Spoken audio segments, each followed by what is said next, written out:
Let's go. Hey, everybody. We're getting started in here.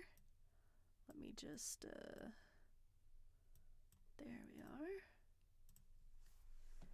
Hey, how's it going? I feel like I need to do my headphones. No, the back was better. We'll figure it out. Hey, welcome in. Hey, Crystal, I see you. Pedifog, hey. Welcome in, Joe. Hello, Peahen. I love that.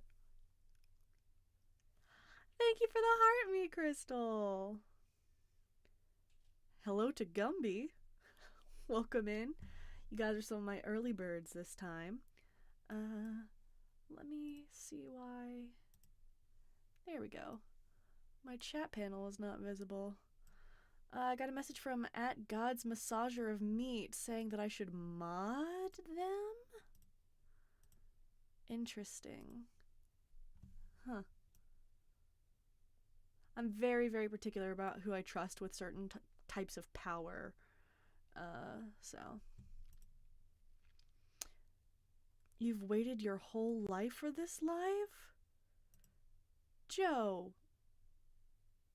Surely not. I appreciate that, but surely not. Hey, Aaliyah, welcome in. How are we doing this evening? What's it smell like? It's all those foreskins that God asked for. You have me and John Cohen up at the same time? Okay, I'll try to make it like we're having a conversation. Yeah, John, that's very correct. Oh boy, I sure am glad we're friends. I've never actually met. Hey, Jeffrey. Hi, Schley. Hi, Godwin. We are having a fun time tonight. It is going to be a little bit of a shorter stream, probably only like an hour and a half. Ghostwriter asks, why not attack the Quran? I wasn't Muslim for 17 years. You know, talk about what you know. So you can talk about not showering and how many restraining orders you have.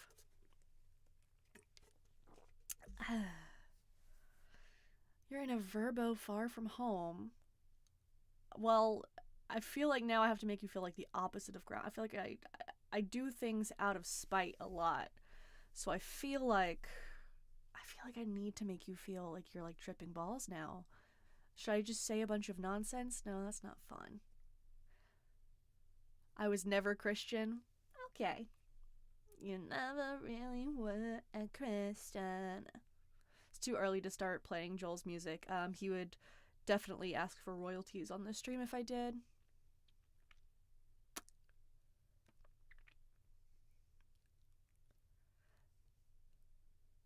Mad that God isn't my personal genie. If I had a personal genie, I would only want Jeannie from I Dream of Jeannie, but I would have her in a less offensive costume. But fun fact, I was that genie for Halloween as a kid, because I didn't know any better. And I was real excited about it too.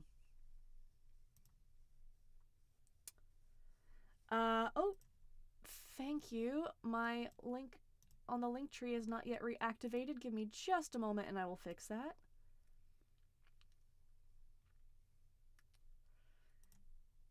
It should be open again. So if you were trying to call in, you should actually be able to do so now. I turned it off when I wasn't streaming. Just say I need attention, don't get it often. Yeah, I'm a lonely little soul. Wandering the abyss. Just really hoping for someone named JJ to look at me. Oh. Oh, that works out so well. What the hell? Wow. Yo. Hey, how's it going? Can I get your name, age, and pronouns? Yeah, I'm ominous. I'm 22, and I'm he, him. Alright, well, I appreciate you giving me your adjectives and pronouns. So, ominous, what is your religion or lack thereof? Yeah, currently I'm looking into stuff. I mean, still going through some other personal stuff, but still studying a lot more theology, trying to get a better grasp on things. Okay. Didn't really answer my question, ominous. Yeah. Would you like to give it another go? If I had to choose, I'd say Catholic. Okay. It's a very particular one to choose if you're just like having to choose. I mean, the other people aren't that good. Like Martin Luther, he was an anti-Semite. The Orthodox schism, we can get into that. So. And thank goodness the leaders of the Catholic Church have never done anything bad, right? Oh no, they have done stuff bad. What are you talking about? Oh, really? Like what? Oh yeah, so they at the time endorsed colonialism. They would also finesse, not finesse. What do you call it? Embezzle money because the church back then was a pretty big.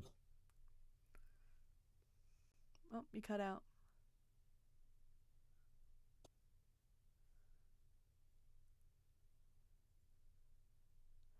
Well, ominous. I don't know what's going on, but your audio's cut out. I'm gonna give you a couple more seconds. Hey, Here you are. sorry, yeah, I got my girlfriend called me. She's gonna be pulling in a minute, but can I come back up later when she leaves? If you want to, you have a good one. Yeah, Man. I want to talk about this. Sorry about that. No, but you seem pretty cool, so I want to come back and talk about this stuff with you. But All right. Talk to yeah, you later. you take care. Take care.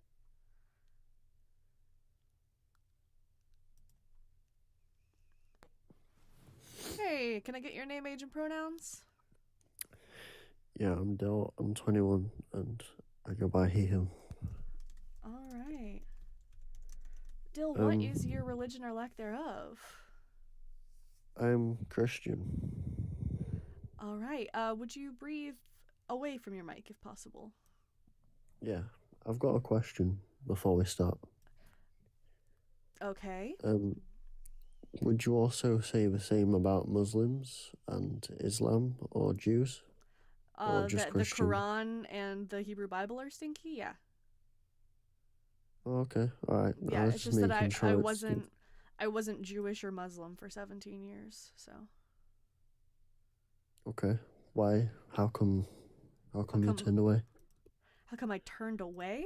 Well, I came to the conclusion that the Bible was stinky. The God it described wasn't real. So. Did something that you wanted not happen? Yeah, God being real. That's something I wanted that didn't happen. What's your proof? Thank you, Anna Grace. You want me to prove the non-existence of something? God could be anything. Oh, well, I mean, if God's like an Amazon vibrator, then sure, God exists, and I have plenty in my shopping cart. But if God is what is described in the Bible, then I would say no, he doesn't exist. But why? Well, I would say that a triomni God would be contradictory. How? Because for a God to be all-powerful and all good doesn't make any sense, because he would have to have the power to not be good to be all-powerful. But that is what the definition of a god is. Right, so you can't be all-powerful and all good, because being all good limits being all-powerful. Every single god out there is described to be all-powerful and all-willing. No. There's literally Dionysus, not a single god. Horus, Vishnu. I don't know.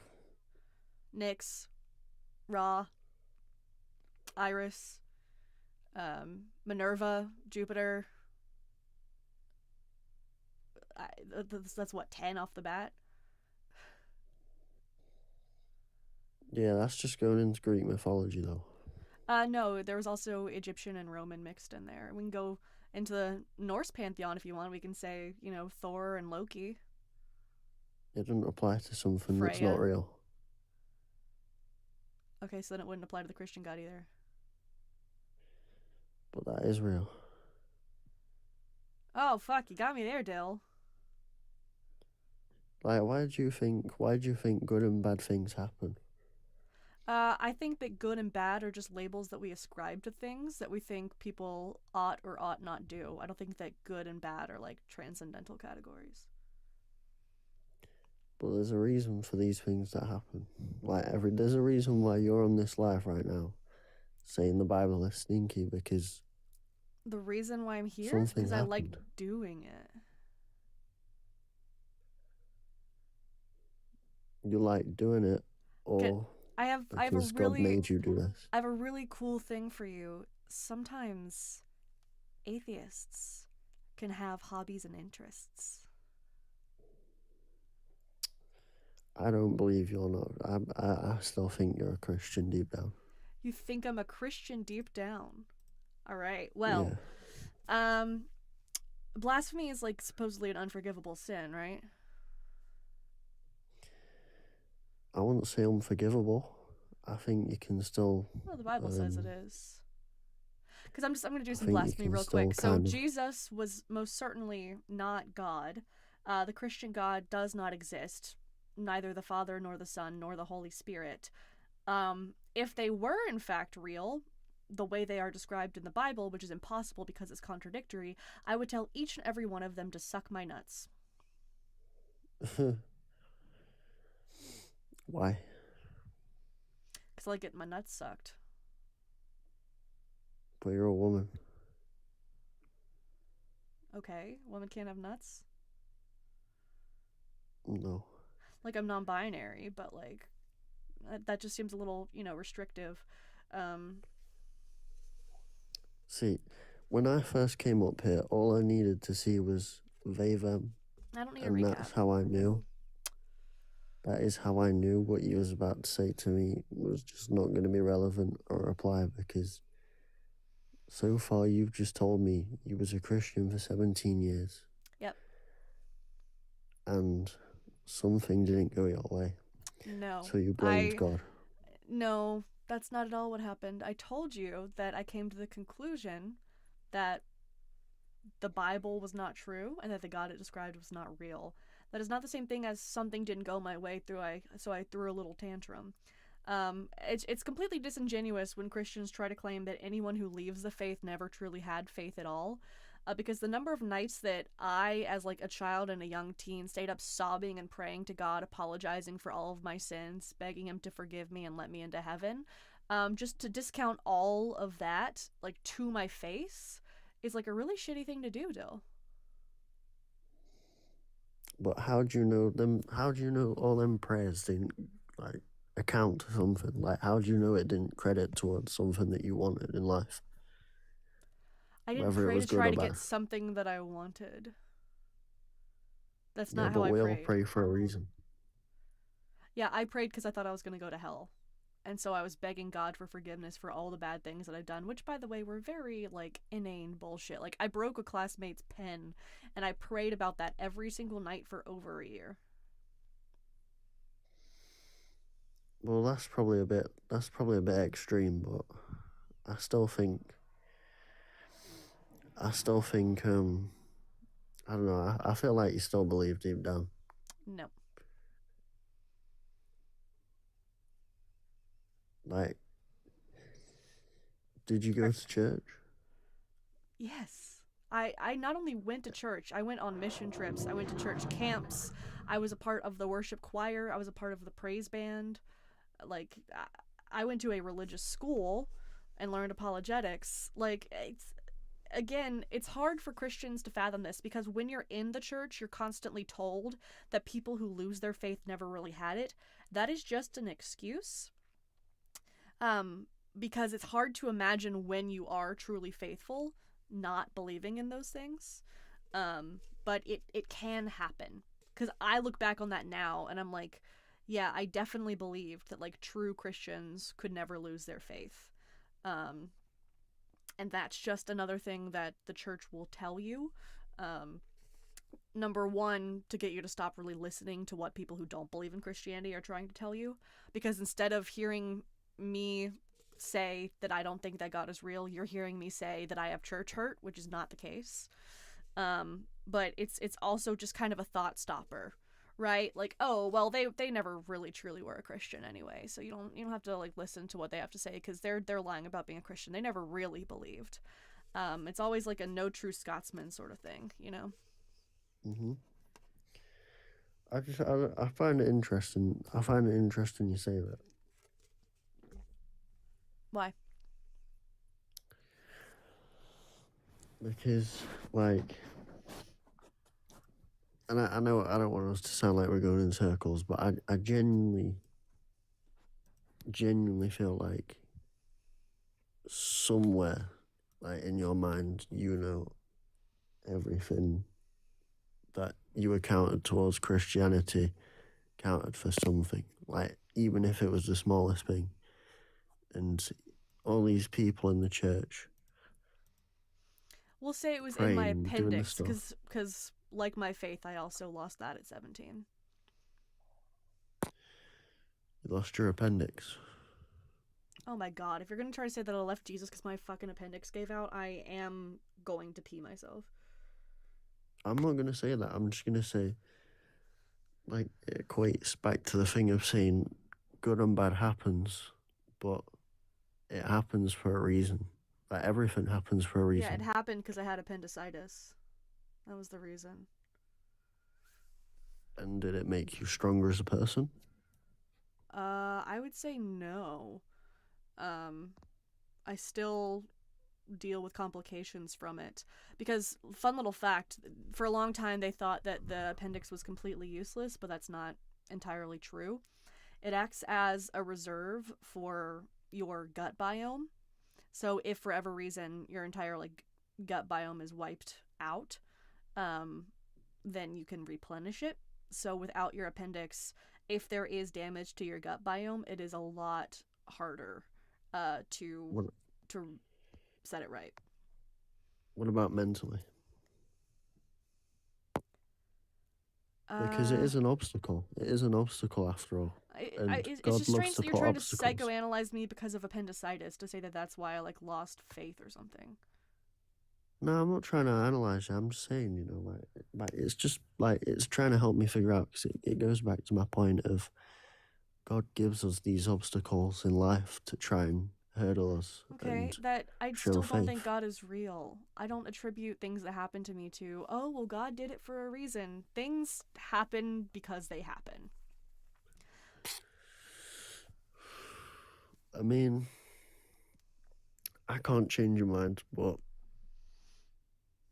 I'll let you get on to the next guest because I can't change your mind. We're both going to disagree. And yeah, you know All what I right, Dill. believe. I know what you believe.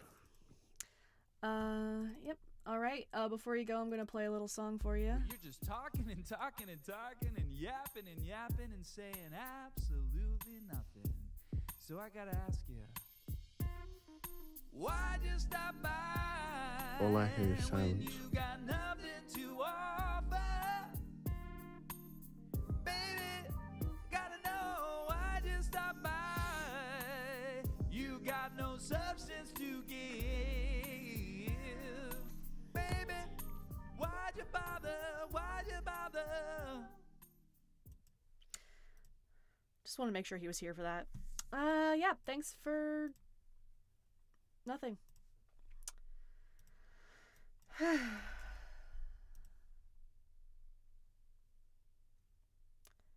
I know my breathing is like a little snorfly tonight.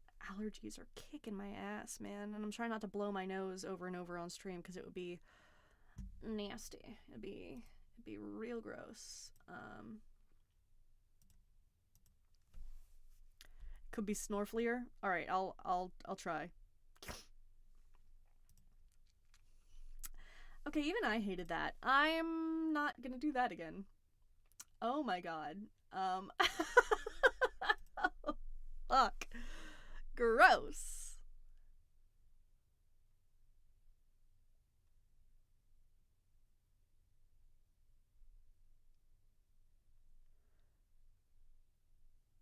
I don't know what you're trying to say, Inokido.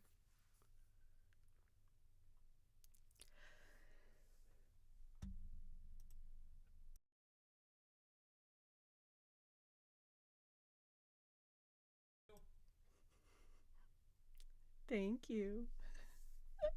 I heard a bless you from the other room. Yeah, I saw Darth was in here. He called me stupid and left.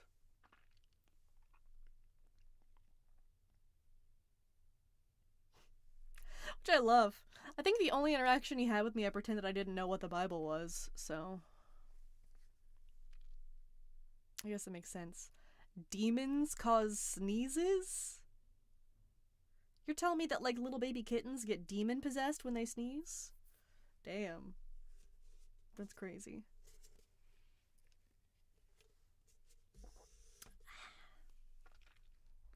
He definitely hate watches me. I want to think so. I would love to think so. Kittens don't have a soul. You take that back right now, Jamie. You take that back. You ran into Darth twice today. Ugh. Ooh, I'm sorry. I see we've got some people who are in disagreement here. You are welcome to call in either on TikTok or using the link in the YouTube description.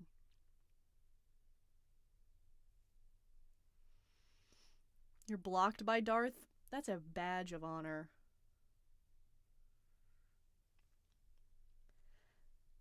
Is this like the Bible is good or is it the Bible bad? Well, it's Stinky. I don't know too many people who think of Stinky as being good. I take non-ops on my Sunday shows, but for historical questions, you're going to be better off asking Dalton, the Bible guy, or my partner, Rat Soup.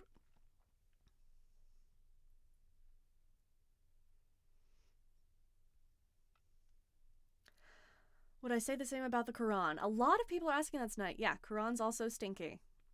Yeah. The Torah and the Hebrew Bible, also stinky. I just wasn't Jewish or Muslim for almost 2 decades, so. The government has used biblical principles for years. Yeah, in some of the shitty stuff they've done. I can't really think of any, like, good things they've done based off the Bible lately, right? Because the Bible would say, like, give more funding for those who are in need so that they can eat. And give more funding to take care of the people that are sick instead of raising their insurance premiums and completely gutting welfare benefits for millions of people. So I would say it's not very biblical of them.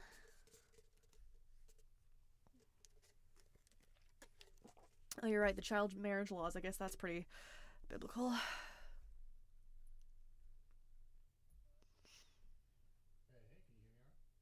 Oh, it sounds like we might have a caller who's calling in. Let me know if you guys can hear background audio too much. I'll try to turn it down a little bit.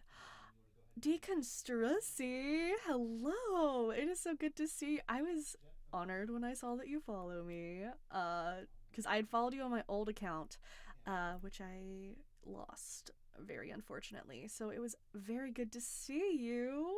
Hi!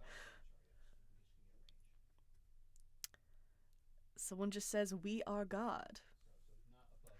We are Charlie Kirk. God, I wish I had. I'm sure you guys have seen, even if you don't watch Dean Withers streams, the person who keeps coming into Dean Withers streams just to sing the We Are Charlie Kirk song. That's wonderful comedy. It really is. I think that's hilarious. That person's doing it to Parker too. That's fucking great. I did have a guy who kept coming in here playing their recorder one time, but I haven't had someone We Are Charlie Kirk me yet. So we will see if I ever get that. The song is like so bad because it's so obviously AI, but like it's kind of a little bit catchy. Just because it's so simplistic because it's AI. That's why all AI songs sound the same. Or they're just like, tonight I like being with people. Tonight let's go dancing tonight. And it's very simple shit, but that makes it catchy. And I don't like that. That's my impression of, like, every fucking song from the 2010s. So... Didn't Mezzo have a banjo guy? I know Ian did. I don't know if Mezzo did. I feel like Mezzo would handle a banjo guy great. I feel like he would start playing accompaniment. But it looks like we do have someone in our queue.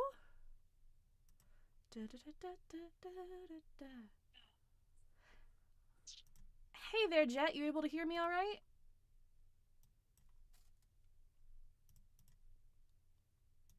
Can you hear me okay? Yes, I can hear you. So, Jett, I have here that you are a Protestant Christian. Is that right? Yes, that's right. All right. Well, the Bible is stinky.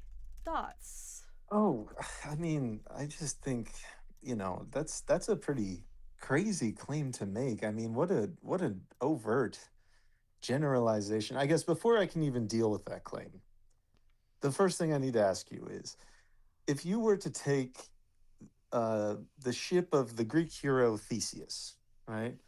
And it was in a museum. Theseus is shipping me? And you were to remove every last, piece of wood from that ship, right? And slowly renovate and repair it and make it look as good as new, right? Over time. Is that still Theseus's ship or not?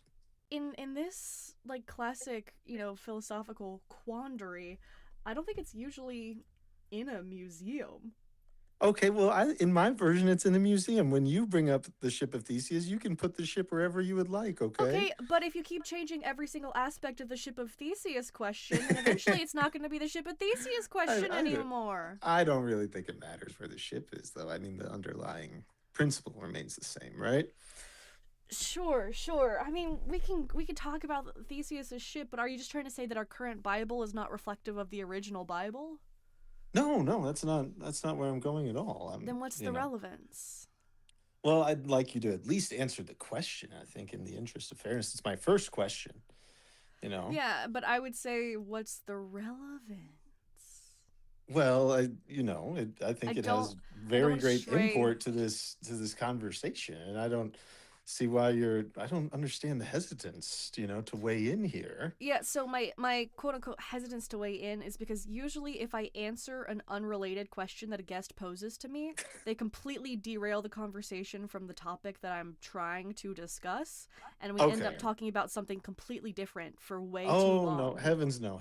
I'm staying 100% on topic of the Bible is stinky. So, and we can even, dispense with the analogy if you'd like. Okay, do all the different copies of the Bible that exist that contain the same, let's say 66 books in this case, right? Throw out the Apocrypha.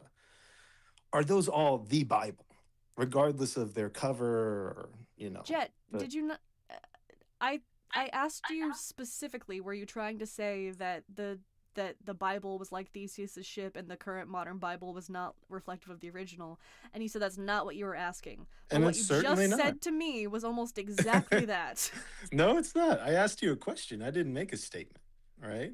I asked you a question, which is, would you consider all the different versions of the Bible? They're all the Bible, right? I'm not... You're not understanding? Again? Yeah, all the different... You said you're asking me all the different versions of the Bible, they're the Bible, and that's your question? Right. Well, that's my question is, are all the different versions, all the different, like the copy that's sitting here in my house and the copy that's in the bookstore down the road, right? Those have something in common in that they're both the Bible, right? Yeah, so I would say that when I'm trying to say the Bible is stinky, it's generally, like, understood that I'm referring to, like, modern versions of the Bible, but I would also say that, like, all versions, older translation, yeah, pretty much any version that maintains the biblical narrative, I would say is stinky. Aha, I have you now. All right, you've committed an I've unspeakable activated your trap logical. card. You've Egads. activated my trap card. I am sitting here with I'm shaking a. in my tiny little boots. And no, I'm kidding. I'm sorry. I'm just being facetious. I'm sitting here with a copy of the Bible, and it smells quite nice. It smells like the pages must have been perfumed. It's not stinky at all. And so I think if one version does not stink, your claim is disproven. Here's the Right? problem, though. The Stinky, it really gets going once you read the words that are in the book. I see, and I guess that's when where it we would. starts to smell, right? See, but I think that's where we would actually disagree. So why don't you tell me, what do you think is the most stinky part of the Bible? I would say it's the contradictions, the inaccuracies, and the atrocities. The good old CIA. Contradictions, what was the Inaccuracies and Inaccuracies? atrocities. Okay. And so what kind of contradictions do you find the most problematic? Yeah. I mean, I don't know why that makes it stinky. Like, so a lot of books contradict themselves. Yeah, but a right? lot of books aren't claiming to be divinely inspired word of God.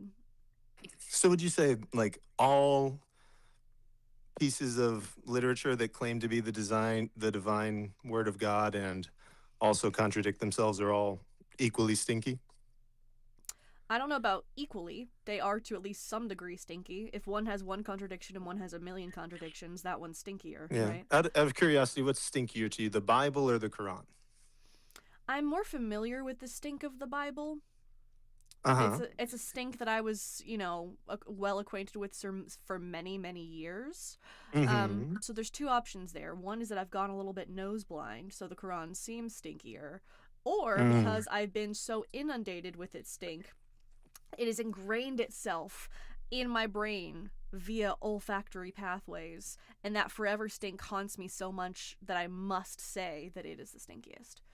So I could go either way. You could go either way. A common phrase for me. But which one would you, if you I just had gave to make a very choice? detailed answer. What's that? I just gave a very detailed answer. You'd say a very detailed answer? No, I just gave a very detailed answer. Yeah, but you ended up saying, well, I would, either one could be the stinkiest, right? Either I could be nose Yeah. blind to the Bible. I it could think truly, they're but I'm not both bad. I'm not asking you objectively which is stinkier. I'm asking to you, right? So your built-in biases and worldview and all that is kind of baked into the cake. Which one do you find more repugnant, Yeah, so I just gave you an explanation as to why I don't really have a clear answer either way, because both Mhm. I'm so used to the Bible that makes some things in the Quran seem more extreme by comparison, but at the same time, because I am so used to the Bible, I'm more familiar with the horrible parts of it than I am those of the Quran. So again, don't really have a strong answer either way. Well, yeah, they're I both guess, stinky. and I don't want to get off topic, It just but I seems think like that you're one of the people tonight who's like insisting that like I go out of my way to also condemn the Quran when I'm trying to stick to what I am more familiar with, right? Yeah, I mean, it's just, it's kind of funny because, like, in condemning, Christianity and in a way, like, condemning, like, Western civilization, I would assume is something you condemn as well, right? Like colonial Western powers. Gah. Is that a leap I'm that not I'm sure what you're making? trying to do here, Jett. No, I'm just saying. I find You're it. putting very you strange know. words in my mouth. What you don't pref- condemn? I condemn colonialism. That doesn't mean I Yeah. condemn all of Western civilization. What a weird generalization. Well, I mean, But again, who would? what does that Go have to ahead. do with the Bible being stinky? What does it have to do with the Bible being stinky? Well, I guess I'm still waiting to hear what is so bad about these contradictions. Like, I don't think you take the same umbrage with everything that you find unconvincing, Yeah, But so we can put that aside. That's fine. We can move on. Why don't you tell me what contradictions specifically? well, I was going to say, the reason I specifically speak about this is because of the negative impacts that religion, but in particular Christianity, is having on the political state of the United States.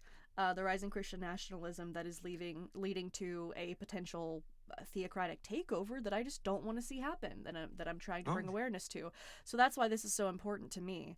Yeah, well, I So think I have good Jett, news for you. I think I can help to, I'm assuage your fears a little great. bit because Great. Christian nationalists wouldn't really, be involved in the theocratic takeover. They wouldn't really be Christian nationalists at that point, right? Like, there's not really ever been a Christian Okay. theocracy that has spread through the sword and through conquest, like, for example, Islam, you know? But I consider myself a Christian. No. There's never been a Christian theocracy spread by the sword. No. You can't think of any little, Tell me who the theocracy was where they said. What's a good word for when they like cruised through places? Cruise something. I mean, the Crusades were a moral absolute good, as far as I can tell. Oh, you're a fucking psychopath, Jett. That is What? fun. That's psychopathic. Fun. Yeah, to say say that it was an that- absolute moral good to slaughter a bunch of people for not agreeing with your religion. Yes, that is psychopathic. Well, I mean, what a we delight to have you here, Jett. We don't really get completely like true disagree about freaks like the facts, and instead of engaging in a real argument, you're just resorting to emotivism and just trying to say, "What an awful person." Yeah, it's like so- we don't agree on the facts, and you don't can agree call on the me awful. facts. What makes don't an agree. absolute moral good? Well, you say that the Crusades were about going and slaughtering people who didn't agree with your religion and forcing them to convert. And I think even a cursory exploration of the history involved in the Crusades would debunk that pretty fast. So when we talk about the Crusades and what caused them and what they were for and who sent them and how they occurred, right? There's a lot of different things that go into that. And so when I say the Crusades were a moral good, right? I'm talking about the fact that, thousands and thousands of Christians were being murdered and taken into slavery by Muslim raiders, and the Crusades were a direct response to that, right? They were sent there to protect people. That's not very turning the other cheek of them, was it?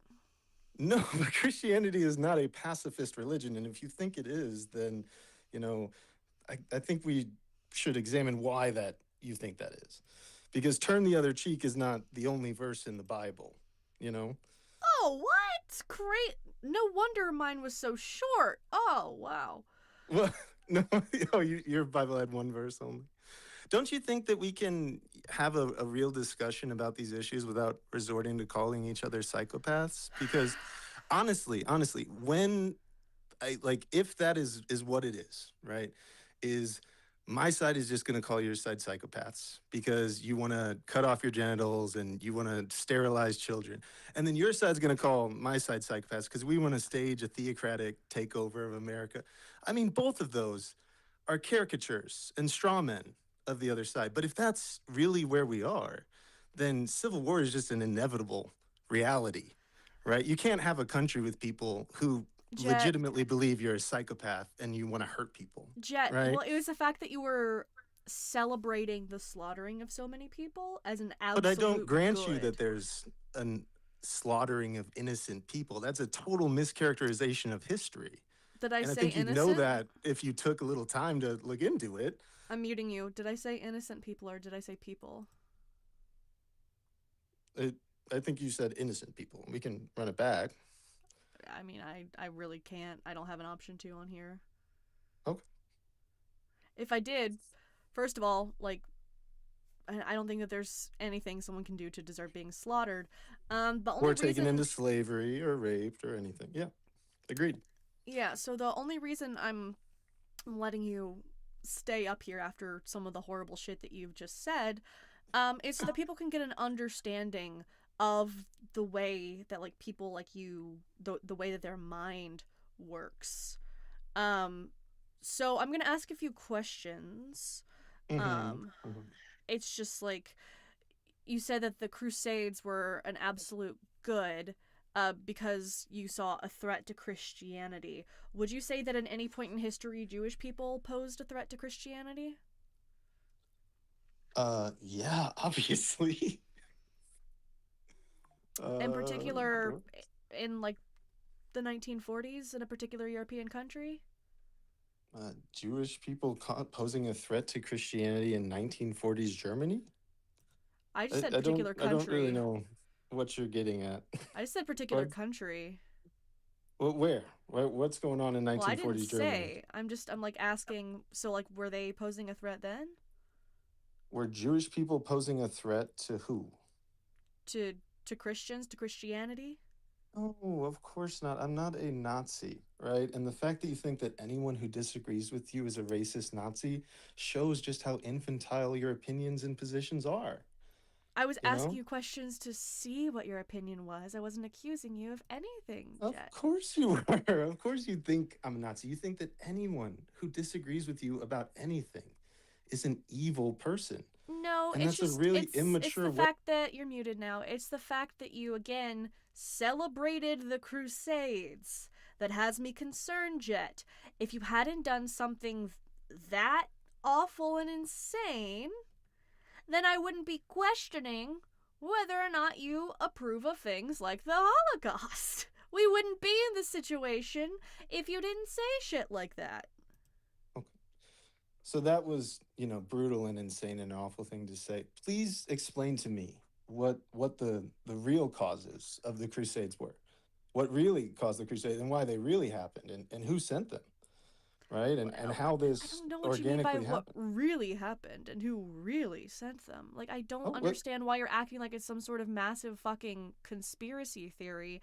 And again, this was all because you said there was no example of Christians spreading theocracy by the sword, which completely overlooks the entirety of the Crusades.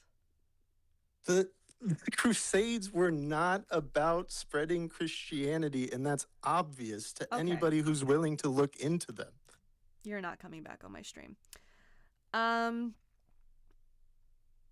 Christians, that's who you've got representing you. I don't really know if that's something you want. So if you think you can do a better job, feel free to request up. 'Cause that was terrible. I got cornered and lost. He was defending the Crusades.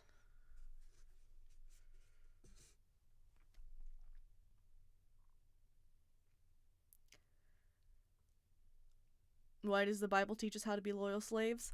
Good question, because there is no point in the Bible where the practice of slavery is condemned. I get that some people wanted him to remain up, but I just wasn't going to continue to platform someone who celebrates slaughtering people in religious crusades. Just not gonna do that.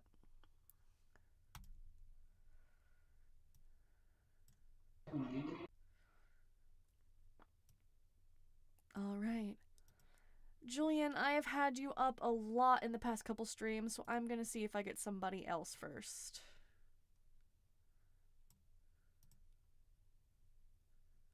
He didn't celebrate. He said it was an absolute moral good. That's celebrating it. Celebrate doesn't always mean throwing a party.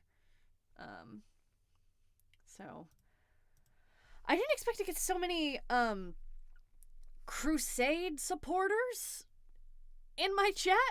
What the fuck? Where did you all come from? Oh yeah, absolutely. Sugar and spite colonization of the Americas was also spreading using the sword. Yeah, we see tons of forced conversions. We see the use of boarding schools for indigenous peoples. There's so many instances where we see people spreading religion, but specifically Christianity, by the sword. Why do you think the Bible is stinky? You're a child.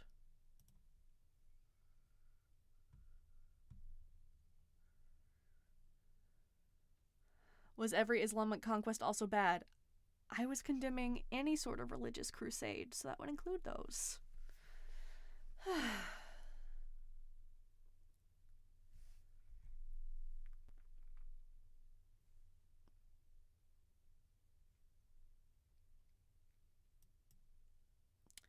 Got a lot of people in here who are like, okay, but Islam is worse. We're talking about this tonight. I'm a former Christian. I'm not a former Muslim. I'm talking about what I grew up in, what I know. I don't know why that's difficult for so many people to process tonight. Atheists have a religious crusade? I'm going to allow you to think through those words again, a little slower, and get back with me.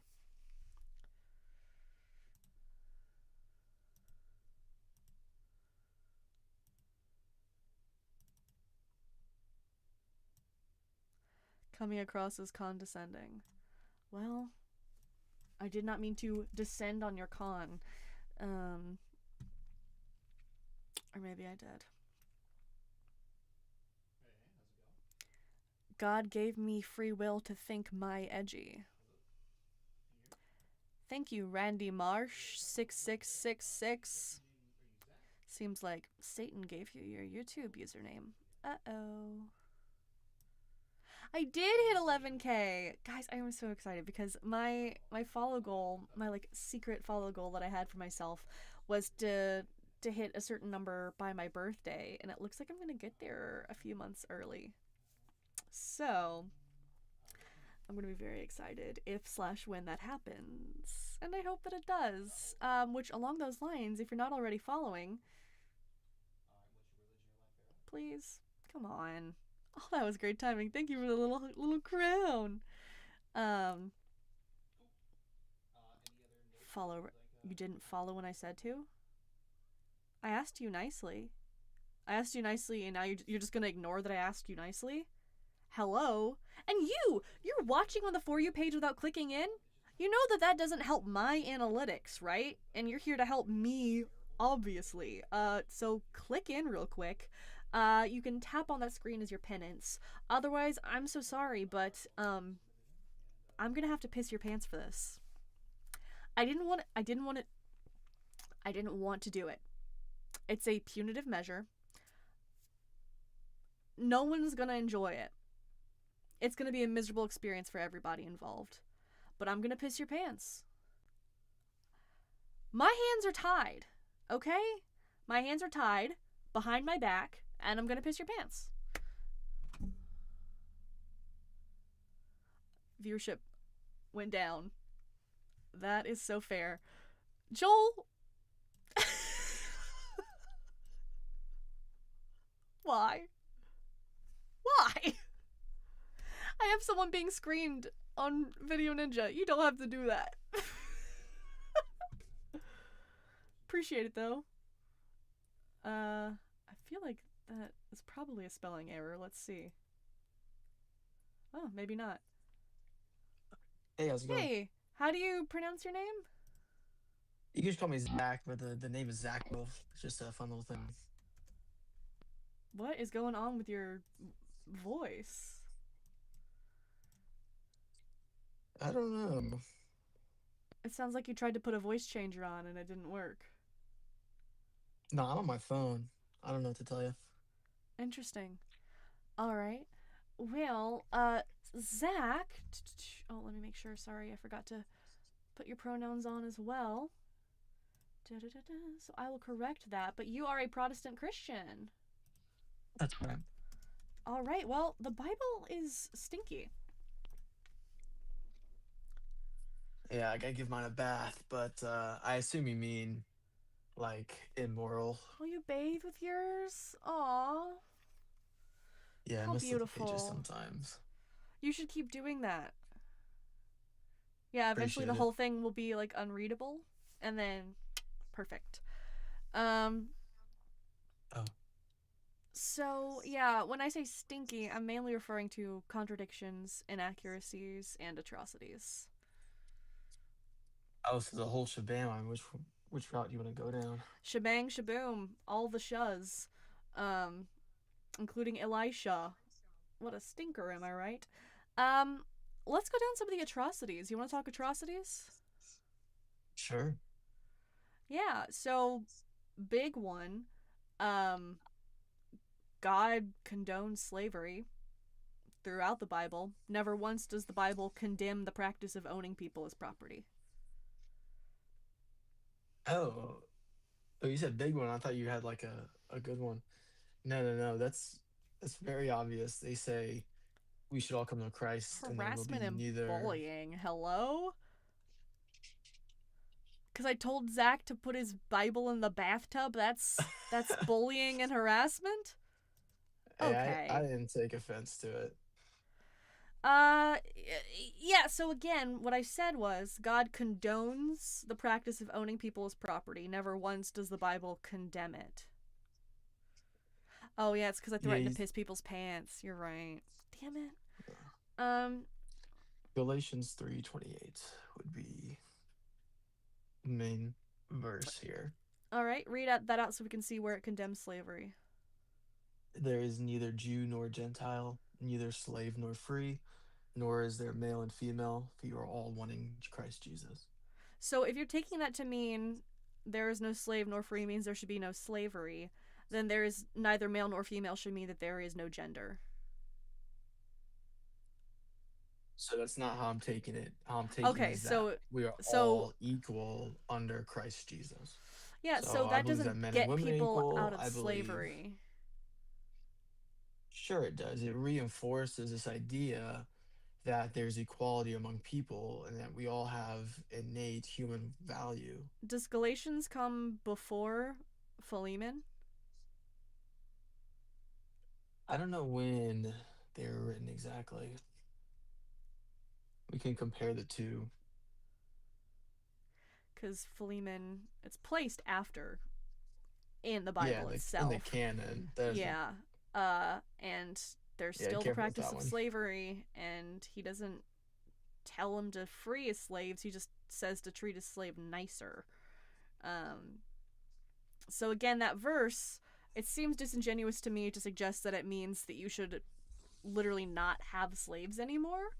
Um, because if you just take it to mean that, like, oh, all people are seen as equal in the eyes of God, we're not really condemning how God is viewing people. We're condemning other humans keeping people as property. Yeah, so we can kind of take this two ways. So one, I just press you on like the alternative reading of this verse.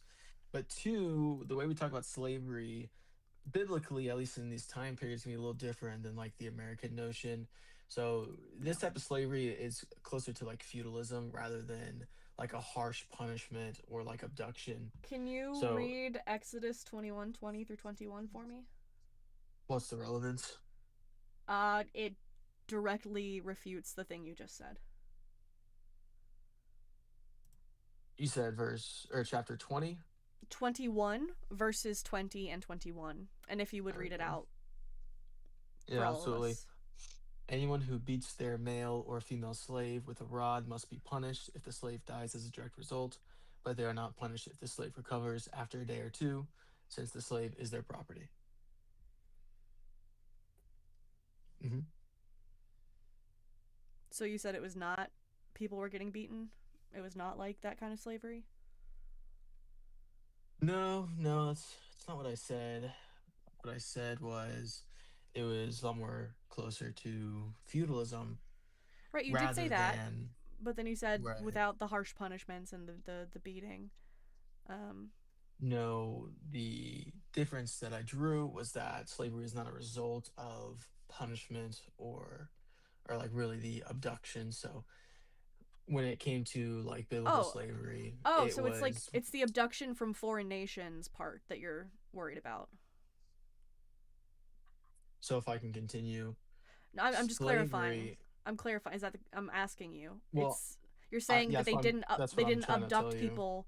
They didn't abduct people from foreign nations to take as slaves. here's what I'm trying to tell you is that are you ready? You have to Well, listen with an can open you answer heart. my question? That's what I'm trying to do. I was trying to answer that before you asked it, but you interrupted Okay. me, right?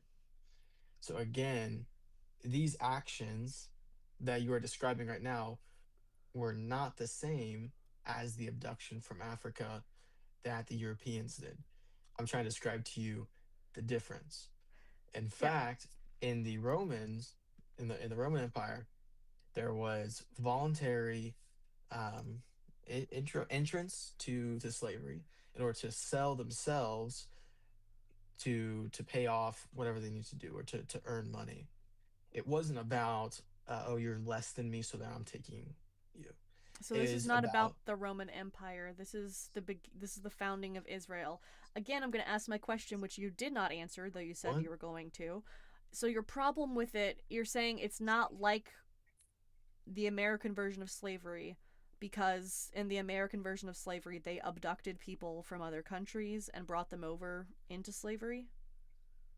So what I just said, the last thing I just said was that it was not about being less in value I'm not in the asking same about less way. in value, Zach. I'm asking You you, did are you no, you just drawing a asked a clarifying question and I distinction? clarified Are it. you drawing a distinction that the slavery described here in the Bible is different because with America, with the United States, the institution of slavery, they abducted people from foreign nations and forced them into slavery? Is that your contention, saying that those are different because of that factor? I just clarified it to you. What No, was you wrong with what I didn't, clarified to Zach. you? Why would you ask a clarifying question if you don't want me to clarify it? You didn't. You didn't. I do want you to clarify. You didn't clarify it. No, It's no, a you yes want or me no to no, no. question. You Are want you me to agree saying with that they? you. No, I'm asking you. Are you No, because I saying disagreed with that you and now you're in saying I'm not biblical clarifying. slavery You're trying did to obligate me to agree with you and I'm telling you I don't agree with the I'm statement you just made. I'm I'm not saying what you just said. That's then what I've told say you and you told no. I did. I did and I clarified No. for you and then you You told just me I kept saying wasn't I've already answered. clarified, and that you No, I told hadn't. you what the clarification was. Okay, so the difference is not the fact that in the United States they brought people over from foreign nations. That's not the difference. No, so the problem is why you think that's what I'm saying is because after I get about a sentence off, you're stopping me without letting me continue because it's a deeper issue than just here's one sentence or one small point that really solves it all. So again, if you want to talk about questions not being answered, you have yet to provide an alternative reading of Galatians 3 to I show what this is actually talking about. Yeah, so I already told you equality in the eyes of God, but I want to stay on topic to where we are now. Wait, so So you agree with me?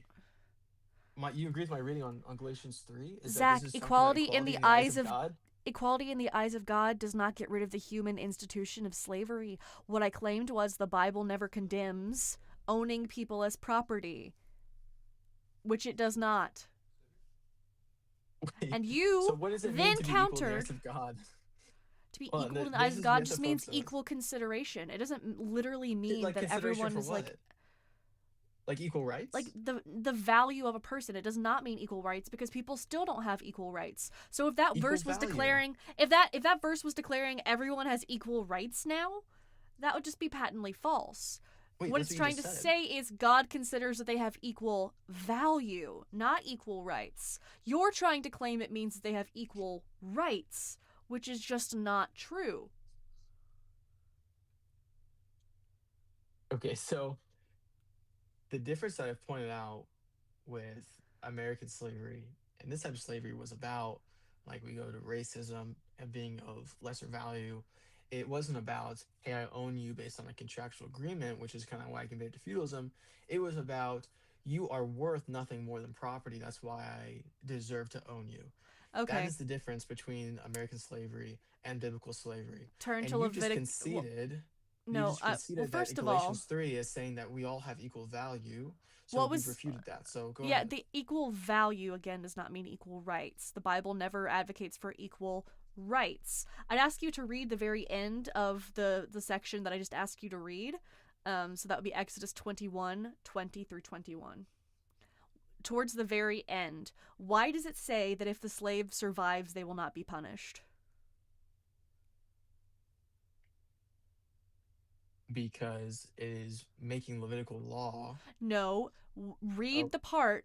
you It don't want me to says finish? No, because you're not No, you answering don't my want me to finish. question. That's very disingenuous. Well, I because you don't. interrupted me I want after you I to said answer 3 my words. fucking question. Do you want it to be a yes or no question? Because you didn't ask it as a yes or no question. So you got to let me answer in more than 3 words before you It's cut not me about off. That's very establishing biblical dishonest of laws. you. That's disingenuous as fuck, Zach. Why does the text say there is I'm trying no to explain. punishment? No.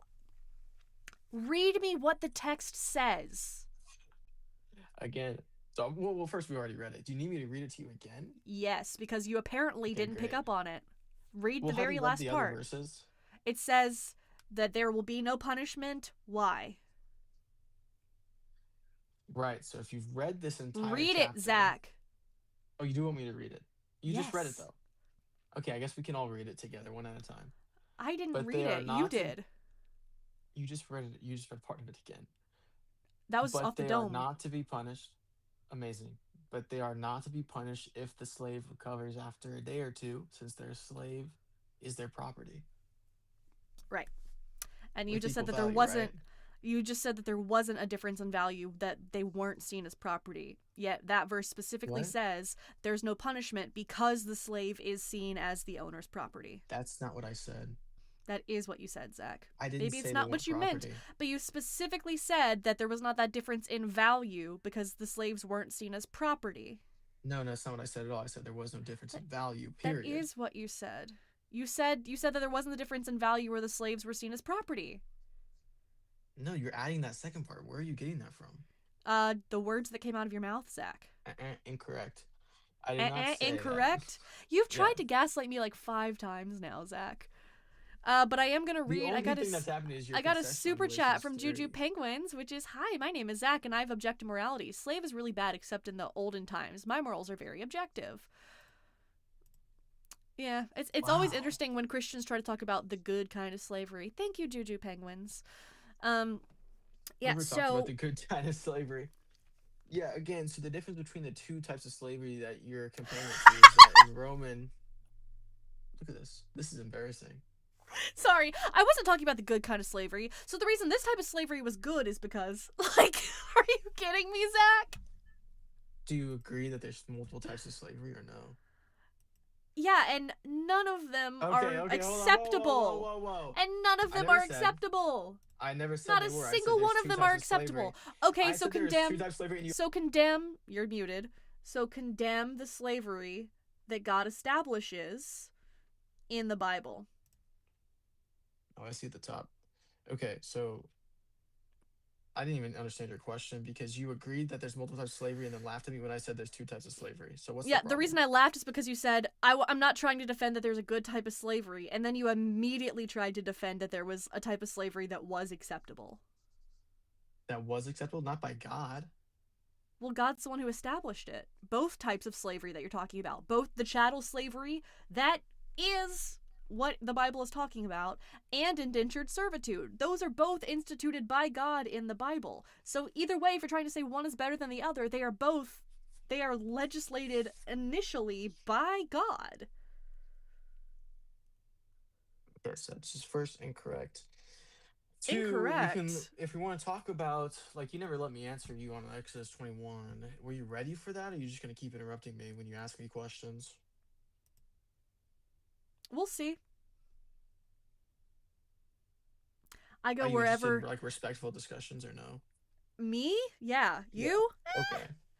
Well, you're the one who's been interrupting, so that's kind of interesting. Well, you're the one who's Yeah, we been can- dishonest Well- and whining and complaining about the meta and straight up lying meta. about things that you said. So You have to, like, show me where, but you haven't yet. I've only pressed you on issues and because only you can see it on pressed me Galatians on 3. issues. Yeah, It wasn't you a completely lied about what I concession, said. dude. You laughed at me for saying there's multiple types of slavery, and then you That's not what conceded I laughed immediately at, after. Zach. See, that's again, you you're being did. dishonest. No, I because then you laughed tried to- because you said. I laughed because you said. I'm not trying to defend that there's a good type of slavery. So the difference in these two types of slavery, and the context was, you were justifying it. So you were making a contrast between two different types of slavery to show why you think one is more acceptable than the other. Right, you which were would inserting mean your own implications that I was saying that one was good, which I just told you wasn't, and you still laughed at it, and then conceded that that was there are the multiple types of context of the slavery. conversation, Do you Zach. think I never do you think argue that some there type was of only slaveries one are single type. I never argue that there was only one single type of slavery. My argument was there is no good types of slavery. You, however, are arguing specifically in justification of a specific type of slavery. If you don't think that that type of slavery is good, why are you specifically trying to justify it in this context?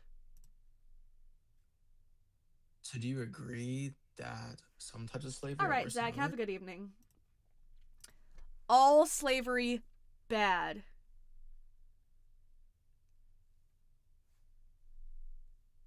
Why is that hard for Christians to understand? That was ridiculous. Ridiculous. Anyway, no.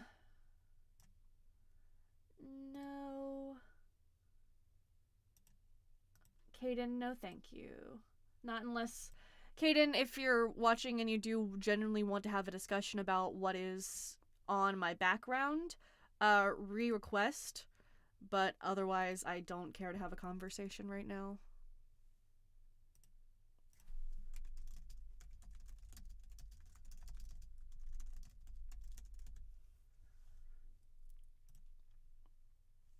Well, that was interesting.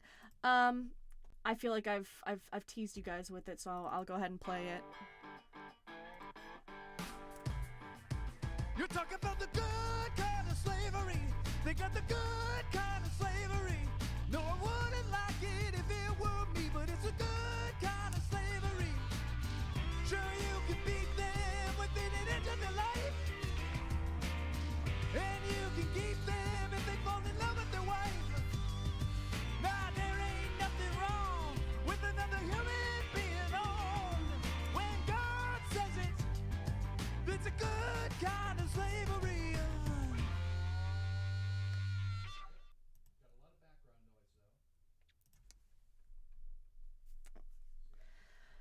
Joe Flash, that song was made by our good friend of the channel, Joel Reads Bible. Oh, I can't believe I don't have the attribution up. Hold on. Joel, if you're in here, I'm sorry I don't have your attribution.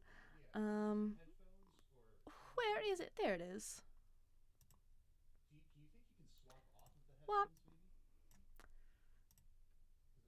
Joel did that. At Joel Reads Bible. And currently it is Ruth Week. Woo! I got Joel's permission to steal all of his songs. That's right, they're mine now. I do intend to be his #1 listener on Spotify, though. It is Ruth Week! Wow!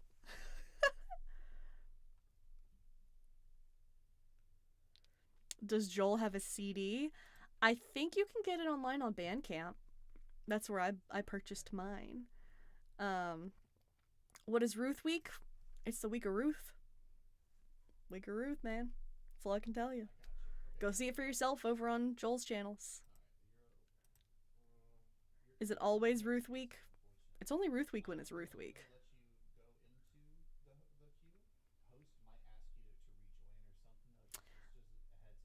It sounds like we have another guest that'll be coming in soon. So, oh, Juju Penguin says, ooh, I know the answer to the question. It's because it was pooped out of someone's gaping hole. That's why the Bible is stinky. We have a winner. That is the answer. Woo! Thank you, Juju Penguins. Here's a very weirdly unenthusiastic sounding round of applause, but I promise there is enthusiasm. Why is that the soundbite? Why is it like... That's so sad. There's another one in here, but I think it might be super loud. Let's see. Too enthusiastic. Okay. Maybe the other one's like a sarcastic clap. It's like a... You gotta do the Pixar face. What? Stay on topic. Rebellion is as the sin of witchcraft. Witchcraft is about control. You control the narrative here. You will face Jesus, your judge. Well, that sounds like it was written by someone who was completely coherent and in their right mind. I don't know, Ian. Can we circle the horse on that? I don't know why I said that one time. Can we just circle the horse on that? And it was a guy who said it first, right? He's like, I just wanna. Was it go around the horse, circle around the horse? He said some variant of that, which is why I decided to start saying it, because everything that I am, I co-opt from somebody else, obviously. Jesus is watching my TikTok stream. Jason over on TikTok says biblical slavery was like when someone couldn't pay debt, so they worked for the person for a number of years and then free to go after that amount of years. Both consented to this. You're partially right. So what you are talking about specifically describes the indentured servitude in the Bible. So indentured servitude was only an option between Israelites, particularly for Israelite men. It stated that Israelite men can become indentured servants, serve for a specific number of years, and then are let go, or let go during the year of Jubilee, unless they are given a wife by their master, and they decide that they want to stay with that master, because the wife would not get to leave with him at the end of his contract. However, there was also explicitly chattel slavery. We can see this defined in Leviticus 25, 44 through 46, when it says that they can take slaves from the foreigners and the nations around them. Those slaves are said to be the property that they can pass down to their children as inheritance. So while it is true that there was indentured servitude in the Bible, there was also chattel slavery, and that is specifically for the non-Israelites. But also, Israelite women did not get to go free the way that the men did. They were to be kept for life unless their master decided that he didn't want to have sex with them anymore. Then he could send them on their way. So that's fun. There are different words to refer to people in those different types of slavery. So the indentured servants would be referred to as sakir, whereas those who were chattel slaves were referred to as eved. And in that passage, the Leviticus 25, 44 through 46, we see the usage of both of those words. Sakir when referring to the Israelites, when it says not to treat the Israelite slaves with harshness, and then eved to refer to the foreign slaves. So that's a partial truth that gets told to a lot of Christians. Reading from a script, nothing more. Bitch, the only thing I'm looking at is chat. You want me to say all this with my eyes closed? I'll do it. You know, it's kind of an honor, though. Because when people accuse people of, like, reading off of scripts or of, like, chat GPT, and I'm just looking at chat, it's like, ugh, that's a way to say that you think that I'm doing a good fucking job. That's why I cover my eyes when I do the listing off the Bible verse thing. So.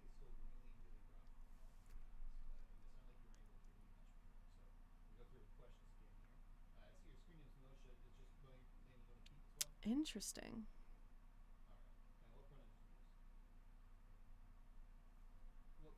You've been accused of running a script too? Well, Russell, I do know that one thing you run is your mouth.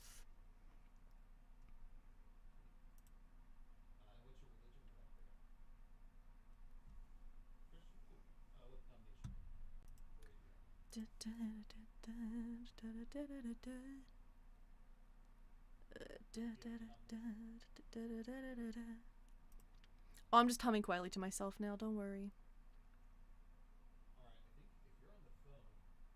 It is always interesting, though, that the Christians who claim that they have, like, the objective morality, are the ones who defend slavery and genocide. So that's the objectively moral thing, huh?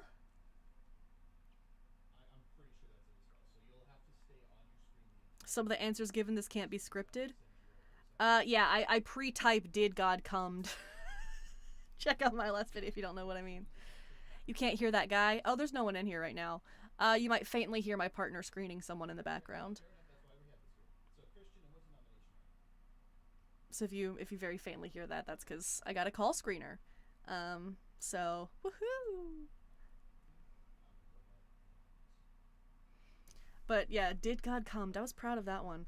I always appreciate when I get to just ask ridiculous fucking questions to people on stream, especially if they're like being way too serious about it. Like one of the things that I did wrong the first time I did my like debate stuff was just it was just taking it too seriously. Gotta enjoy a little hee hee ha ha every now and then. But we do have another caller coming in. We've got Mo. Hey there, Mo. You able to hear me? Yes, your screener had told me that my audio wasn't the best, so I'm sorry about that. I hope you can hear me. Yeah. Ooh, you've got an echo. Do you have headphones or anything? No, I'm just on the regular phone. I can mute it, I guess, while you're talking, if that makes it better, or is it me that's calling? If you can mute it while I'm talking, that should work. But I do want to point out that we have a super chat over on YouTube. Thank you to Astronova616 for saying Christians claim free will, but then all Christian parents take away their kids' free will by brainwashing them about Jesus as a child. They didn't get to choose the God of their own free will with a goat and a heart. I agree. That's why I have my, Raising Kids Christian is Horrible stream. It's so funny to what extent they'll say God gives us free will, because at some point it gets down to having any sort of evidence towards God is a violation of free will, which just makes no sense. But thank you, Astronova. I much appreciate. All right, now, Mo, I have here that you are a non-denominational Christian. Is that accurate? Yes, but I was raised Pentecostal.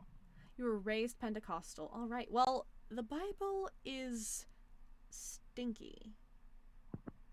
What do you mean by that? Yeah.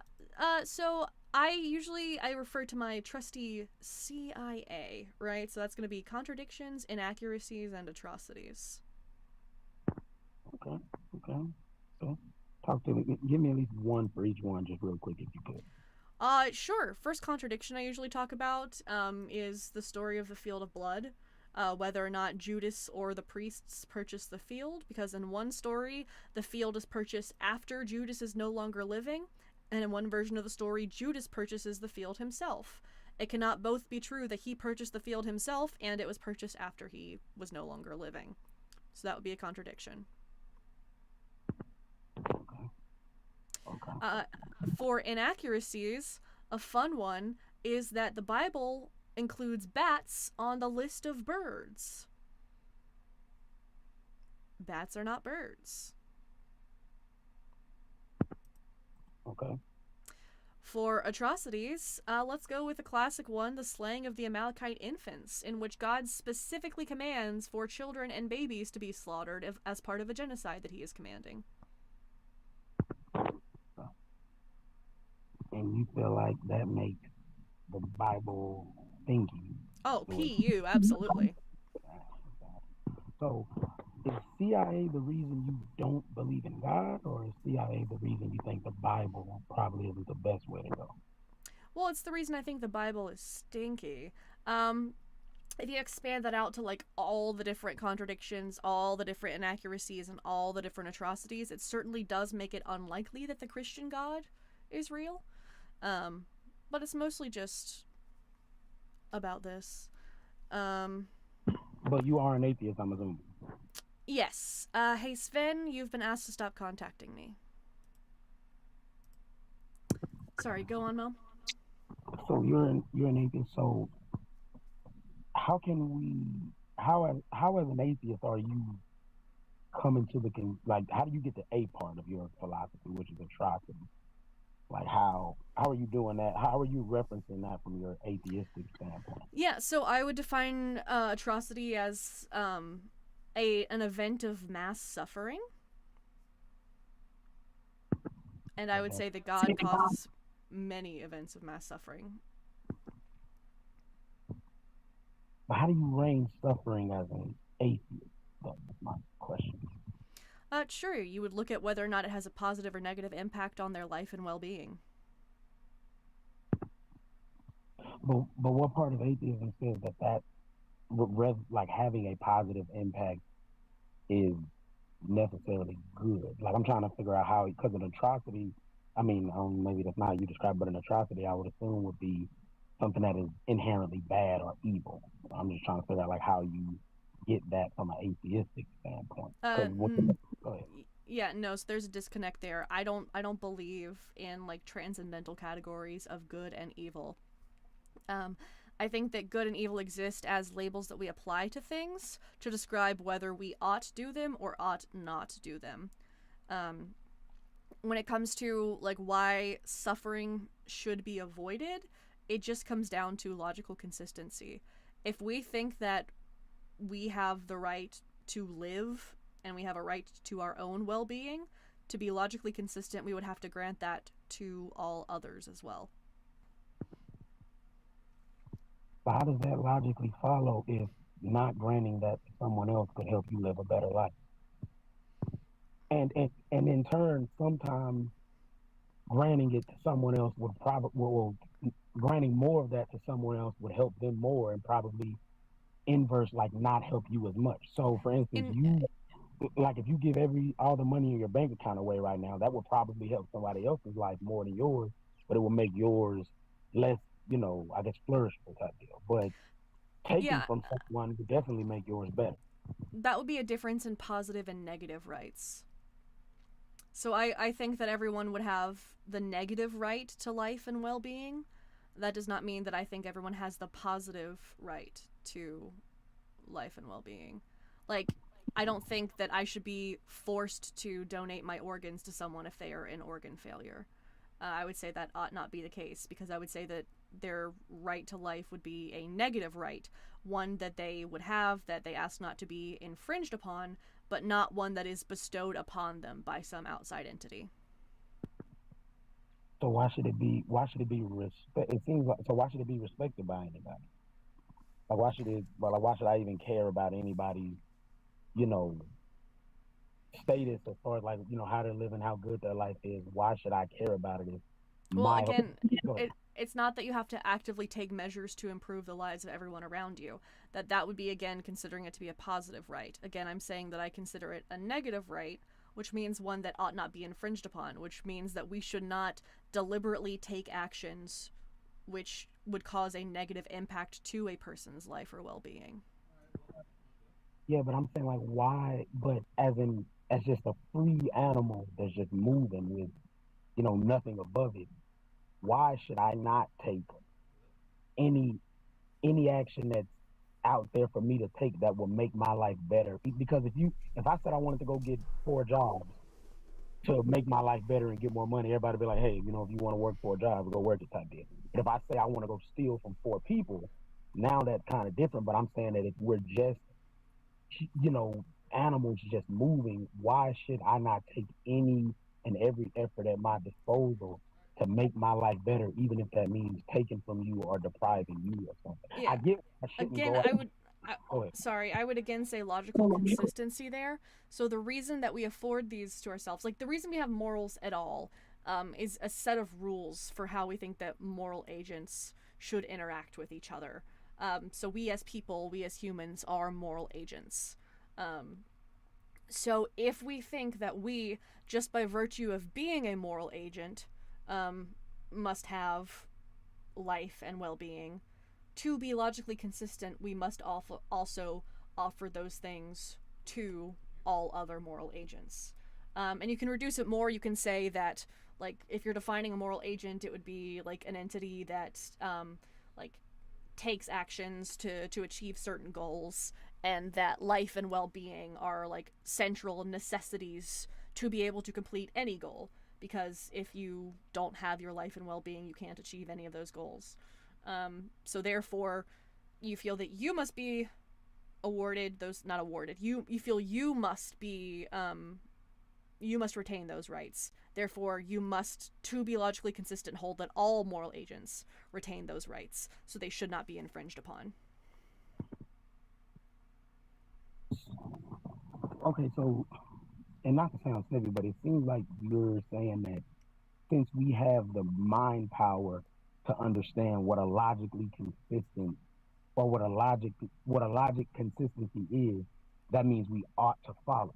Like, what makes us different? At the end of the day, if we're still just like any other animal, we're gonna live, we're gonna die. It is what it is.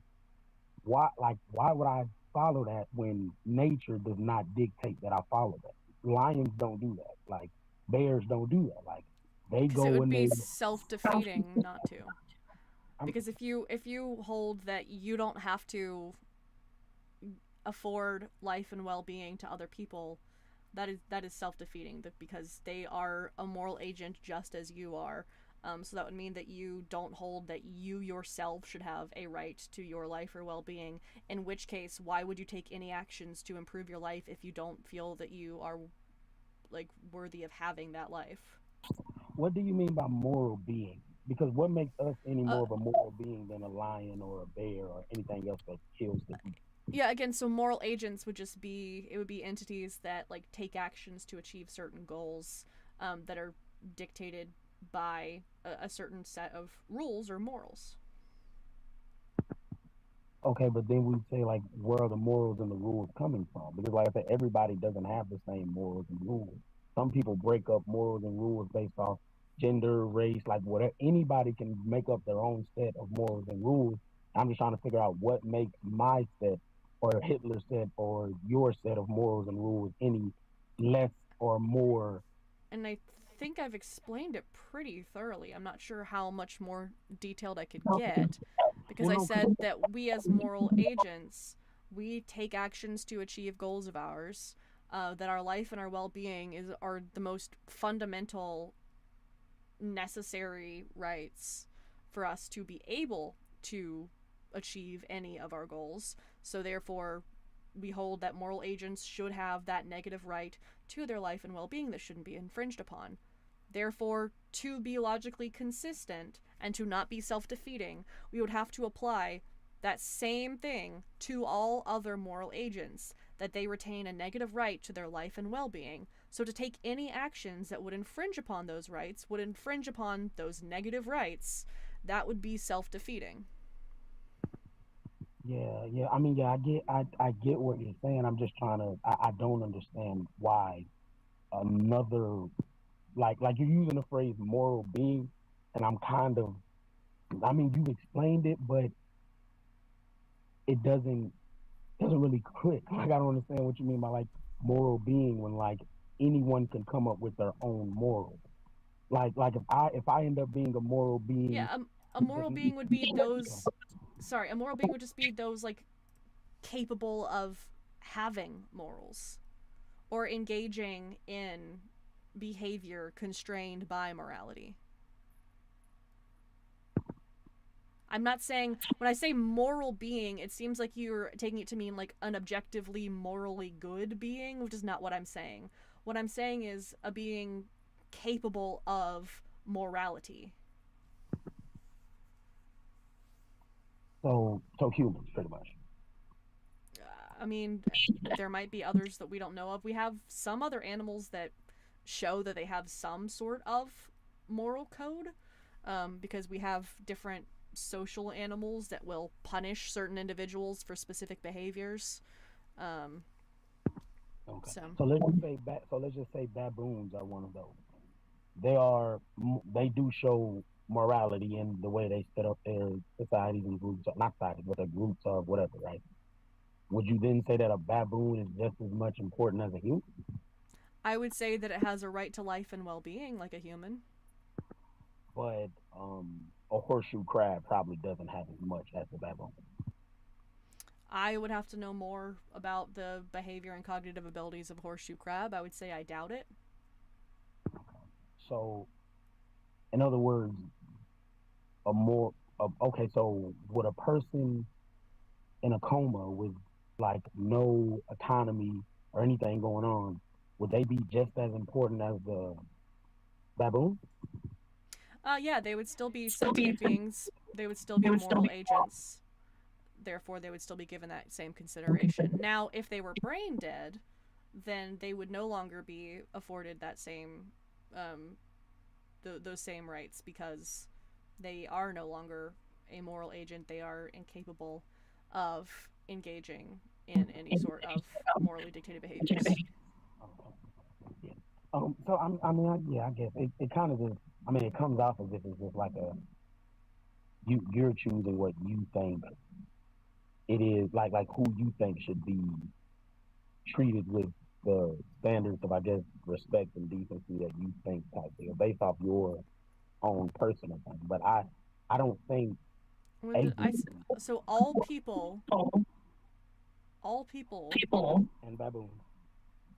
and all moral agents Hmm. should be afforded those rights. I don't know why you're saying that I think some people should and some people shouldn't. That's not at all what I said.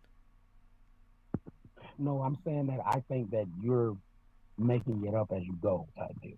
I Well, think I've I think had this this is, exact conversation like 10 times in different streams, so I can assure you I'm not.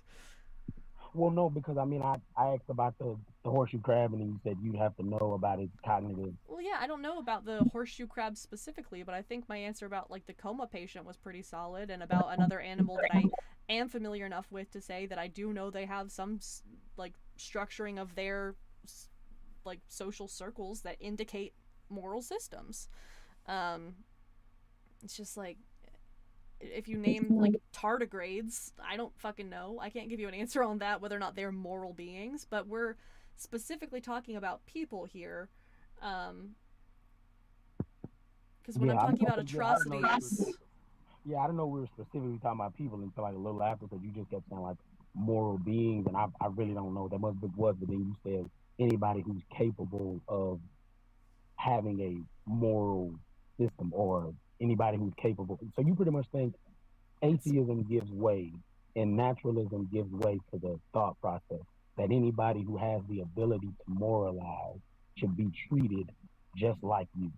And I'm saying that if we were to do that, we would be the only animals in nature that does that. So we would be going against almost everything that nature has put out over millions of years, because no other species of animals cares whether or not you, not like your ability to reason or ration or do anything like this particular animal does not mean you should treat this type of animal like you. Like they're like, if you're coming from an atheistic naturalism standpoint, I'm sorry, I just gotta. Atheism is not in itself a belief system. yeah, I understand that. But your Okay, so you're saying atheism you're is coming giving way. from atheism.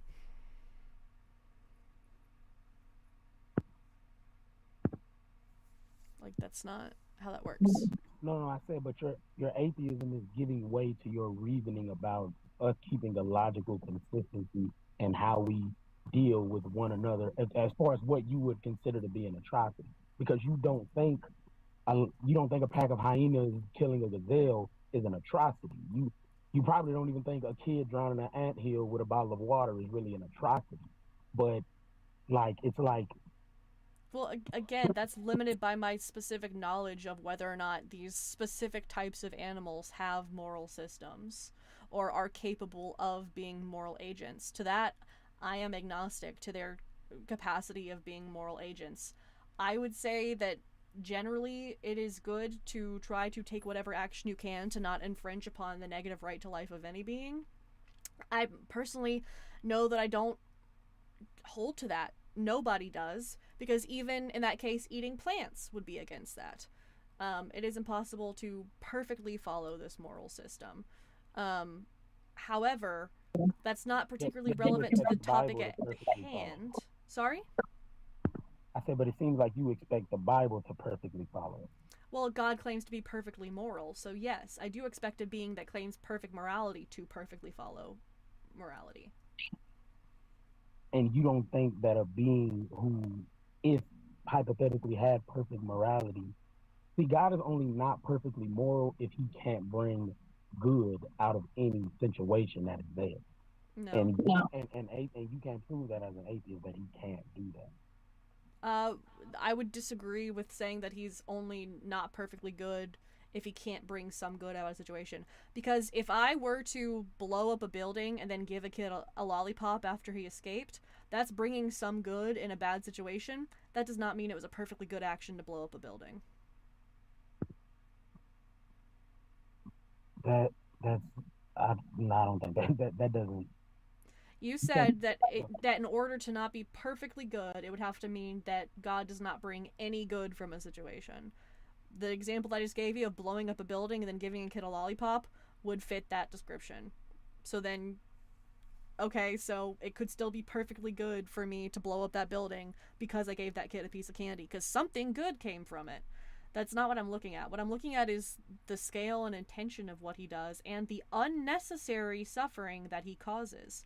Because if you believe God to be all powerful, there is always an infinite number of ways that anything could be achieved. So whatever he wanted to achieve could have always been done without suffering. So any suffering that occurs as a result of God's commands is unnecessary suffering, and therefore an atrocity. You don't think it's possible that this is the reality of least suffering? No, the reality of least suffering would contain no suffering. I'm sorry, say it again. The reality of least suffering would contain no suffering. And you think no suffering is possible with creatures of free will? If you think that God is all powerful, yes. But if we have free will, we can go against his good, his good that he aspires for us. We can go against that and bring evil into that. God would know how to create a universe in which we retained perfect free will and did not experience suffering if he is all powerful.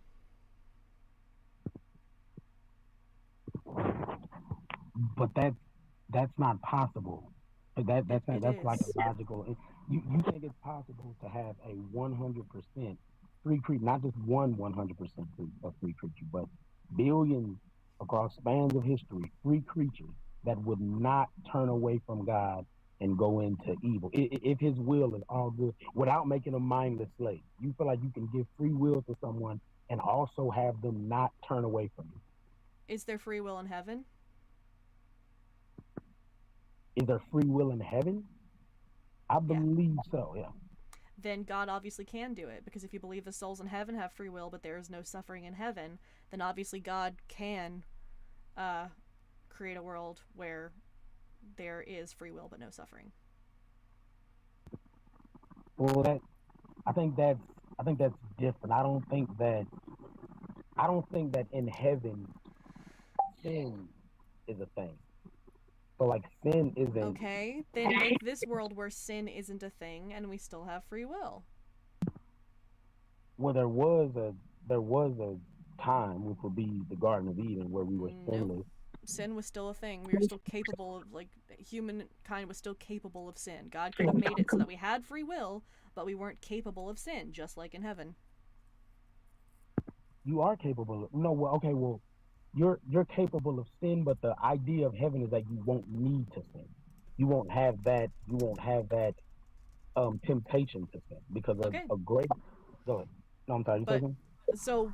So it's not about temptation to sin, because temptation to sin does not impede on free will, you're saying? No, I think no. Temptation does not impede on free will. So then taking away the temptation to sin would also not impede on free will. You said taking, okay, but temptation comes from the devil, and the devil will not be in heaven. But the devil was on earth, and that's what gave way to sinning on earth. Why is the devil able to be on earth but not in heaven? Because the devil was kicked out of heaven. Okay, so why allow him to go to earth? I mean, I can tell you why he decided to let the devil come to earth. But if we're going from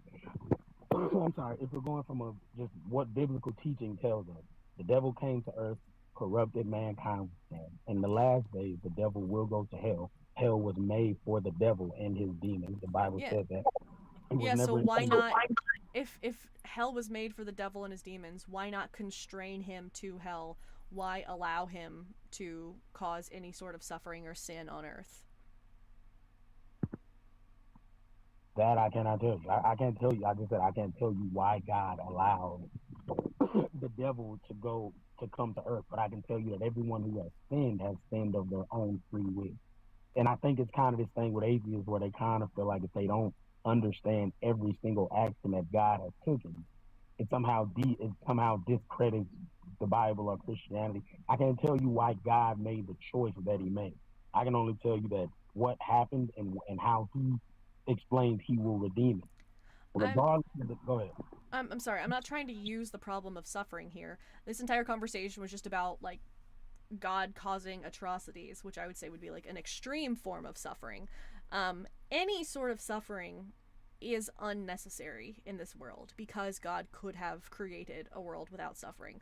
But the existence of just suffering in general is not necessarily what I'm critiquing, but specifically the suffering that God intentionally inflicted upon his creation in the Bible, with things like the plagues in Egypt and the killing of the firstborn sons throughout Egypt, even the firstborn son of other slaves in Egypt, of non-Hebrew slaves. They had their firstborn children killed by God for something that their pharaoh was doing. That is just completely unnecessary suffering caused by God. And from your worldview of atheism, which is nothing means anything anyway, just for that's a straw man. No, I'm not going straw man. I'm just trying to figure out because if you're an atheist, I'm assuming you're coming from a naturalistic standpoint, which is it sounds like what you're saying is for the 60 to 75 years you're here, even though you're giving me a below average lifespan, Mo? Fuck. I feel like 75 is up there. I feel like 75 is pretty good. I mean, the average. It depends on where you stay, I guess. It depends on where you live. You're going in the 60s for me? Fuck. No, come on. But no, I'm just saying, like, it seems like you're saying that for however long you're here, in order to be a moral person, don't hurt anyone or anything that looks or behaves like you, and that's how you can know that you're on a moral. No, I did not say humanity was the standard. I did not say it's those who look and act like us.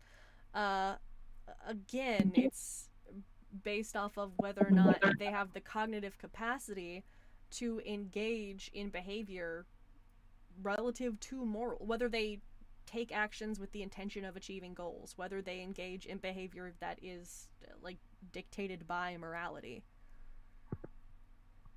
And the reason I think that's a slippery slope is because, like, white supremacists have used that for a very long time. Like, elites, intellectuals, a lot of people have used that. A lot of people thought that, certain levels of mental, retardation and stuff like that. Oh, don't use that word, please. Oh, sorry about that. That's not the medical definition? No. Okay, well, just, people who, that type of deal.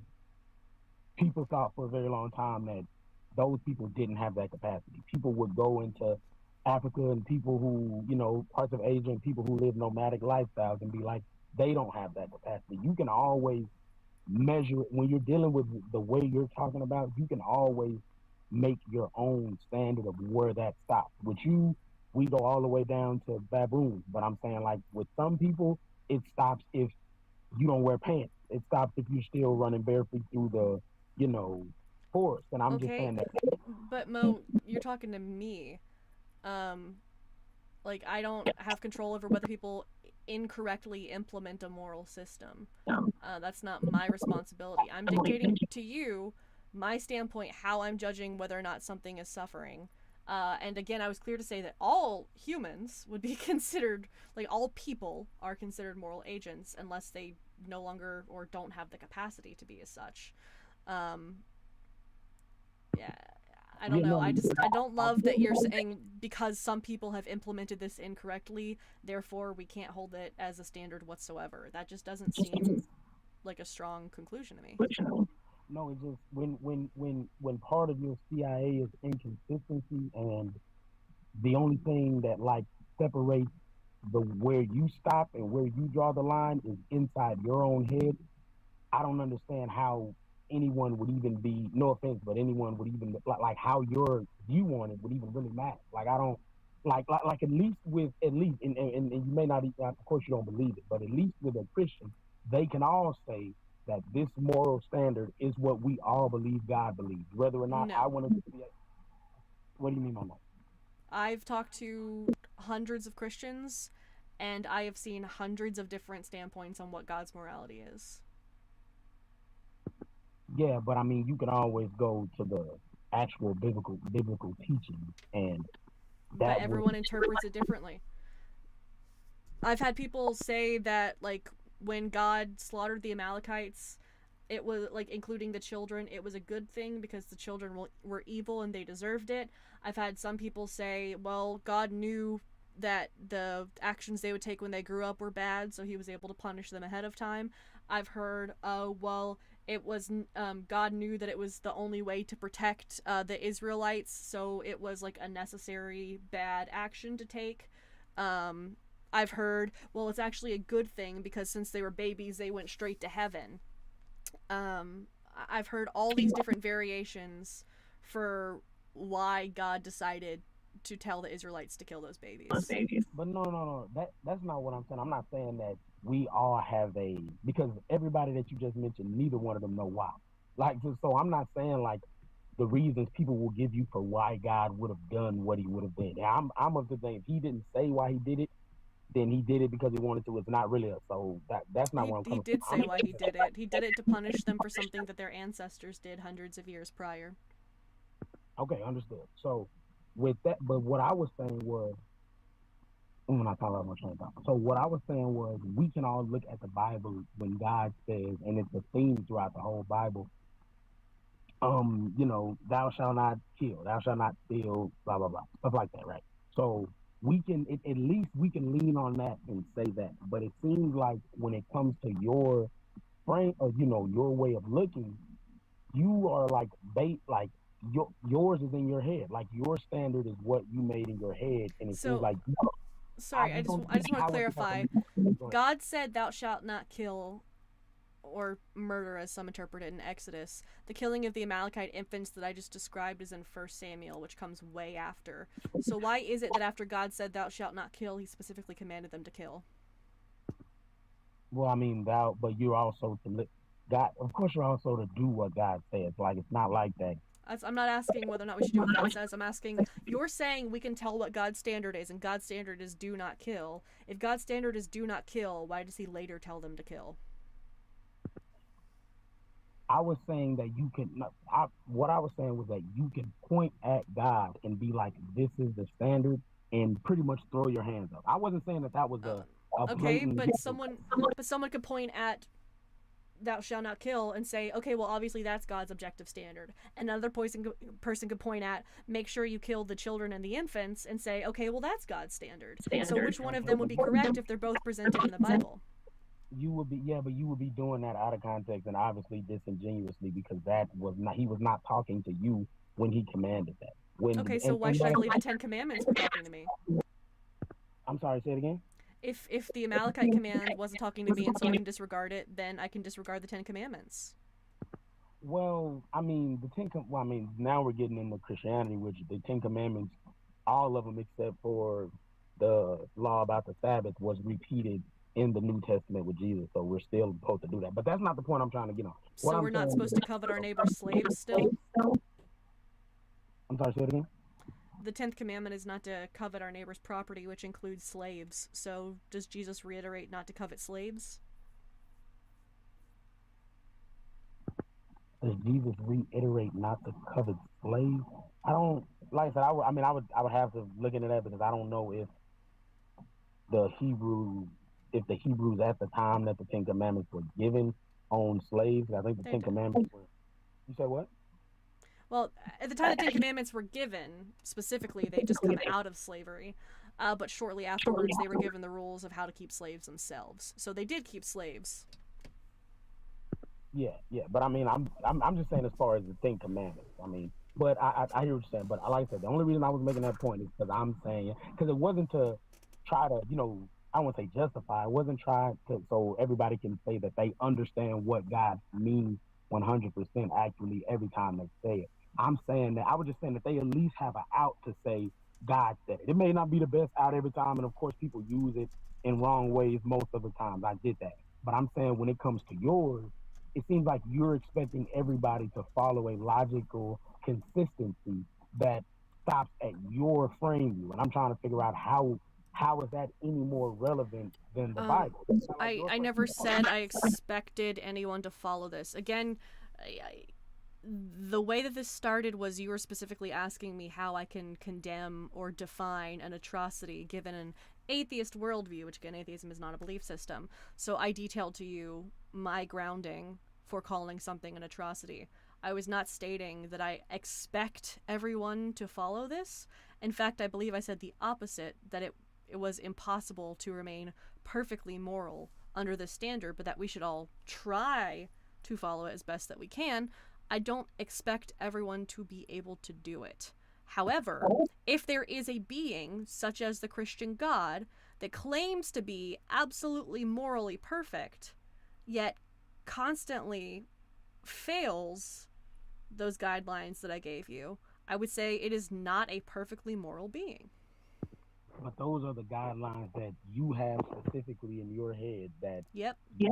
Okay. So at best it's your opinion on how moral creatures should act. I hate to tell you, you're also giving me your opinion. I haven't given an opinion. Yes, What you have. opinion? You've given me just opinions. What opinion did I give? You've given the opinion that the Bible has God's objective morality. You've given me the opinion that you think it's bad that some people would use claims of objective morality to discriminate against the intellectually disabled or against other people groups. Like you gave the opinion that you think it's a failure to use an atheistic worldview. You've given the opinion that you think being atheist means you believe everything is meaningless. You've given me pretty much just opinions. Okay, well, I didn't give an opinion that I thought that you thought that being atheist meant everything. First of all, I said an atheistic naturalism type framing, which you agree that you believe, and I was everything I've been saying was asking you questions because you have the opinion that the Bible is thinking. So everything I was posing, I was trying to see how you wrap your atheistic naturalism worldview around these things that I was proposing, but I haven't given my opinion on any of them. I'm just saying that you say that you have your worldview exists in your head by itself, but when you use phrases like logical consistency, that's only it stops you, right? I'm far from the only person who holds this view. Yeah, but what I'm saying is everyone's just gonna tilt because, like I said, it could be somebody that thinks just like you. Yeah, that is true of every single moral system. It is going to be understood differently by every single person.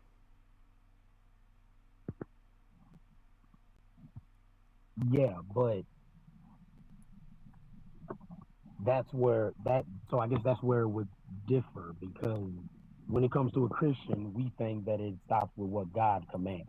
Now you could say that you think that it's muddy and you think he's immoral and or whatever. Well, you know what I'm saying? But I'm saying that if again though, not Christians don't have an agreement on what God's objective standard is.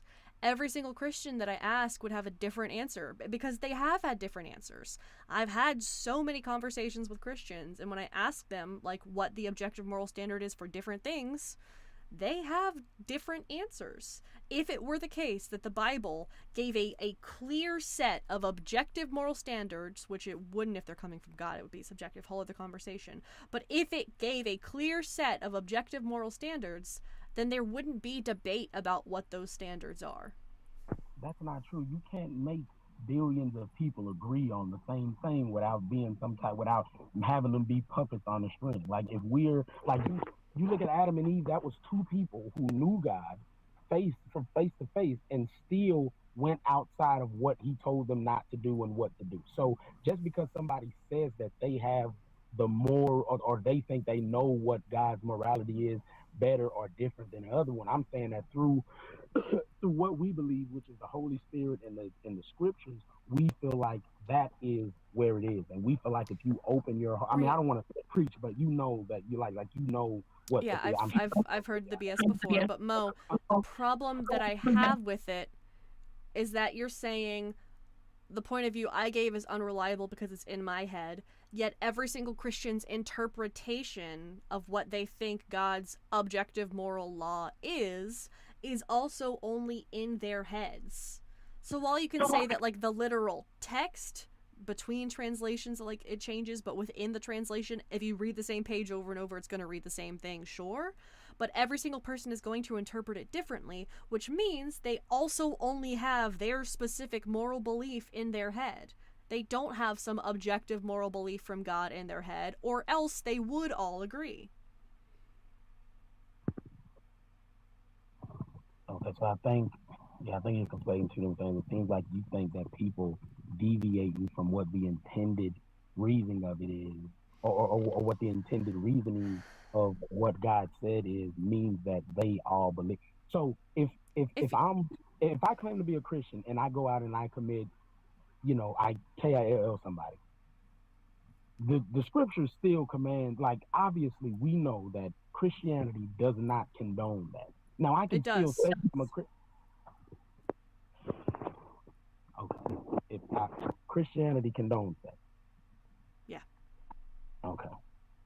Can you point to anything in the New Testament that condones that? Yeah, sure. We can look in Jude when it says that Jesus was responsible for killing a bunch of people. What did it say in Jude about Jesus being responsible? Pull it up.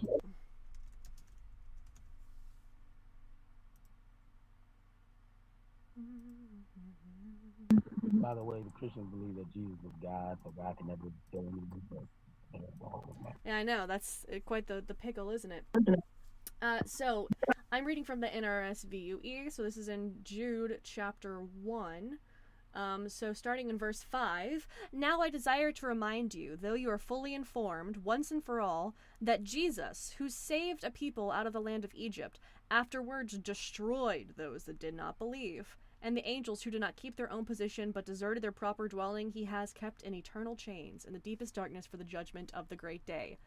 Likewise, Sodom and Gomorrah and the surrounding cities, which in the same matter as they, indulged in sexual immorality and pursued unnatural lust, serve as an example by undergoing a punishment of eternal fire." So this says that Jesus destroyed those who did not believe in God after Egypt, and also is responsible for the destruction of Sodom and Gomorrah. So you think that verses that are obviously referencing the fact that Jesus is the same God that passed judgment on the sinners of the Old Testament, that they would have read in their, their Torah and their Old Testament, you think referencing Jesus as also being that God, and obviously that's what that passage is for, is condoning humans killing each other? I ask you, where does the New Testament condone? You said that Christianity does not condone killing someone. I said Christianity doesn't condone humans killing each other. With God, okay, that's not the distinction that you made. You just said if you go out and kill someone, that Christianity would condemn that. And I'm like, Christianity doesn't condemn killing. Okay. Christianity doesn't condone humans killing humans. Okay, well, if Jesus is the same one as the God in the Old Testament, which is confirmed by these verses, then every time God killed someone in the Old Testament, or told humans to kill each other in the Old Testament, that was Jesus approving of humans killing humans. In a way, yeah, but... So, Christianity does condone humans killing humans. No, because that was in the Old Testament times or in the New Testament times. That's the point I'm making. Like, you, and I didn't even want to get there. All I was saying was... Yeah, hold on. I gotta play a song real quick, so I'm gonna mute you for like 30 seconds. That was in the Old Testament. We don't read the shit in the Old Testament. I'm not even sure why it's still in print, but that's the dickish God from the Old Testament. Sure, he told you how to keep them slaves, and yes, he commanded you to kidnap babes. Only one small tribe were his personal faves, but no one worships a God from the Old Testament. Do they? Do they? Welcome back, Mo. Yeah, I appreciate it. I couldn't hear the song, so I don't know what it was. Like you just dancing, but Oh, it was about how people claim that we just can ignore the Old Testament. no, I don't. I don't think you can. I don't. I don't think you can ignore the Old Testament. I think the Old Testament was an old covenant for people who were most of the Old Covenant laws were for specific people at a specific time. That's obviously Jesus that, tells that's us to keep all of the Old Testament laws on multiple occasions, Mo. Say it one more time. Jesus specifically tells us to keep all of the Old Testament laws on multiple occasions.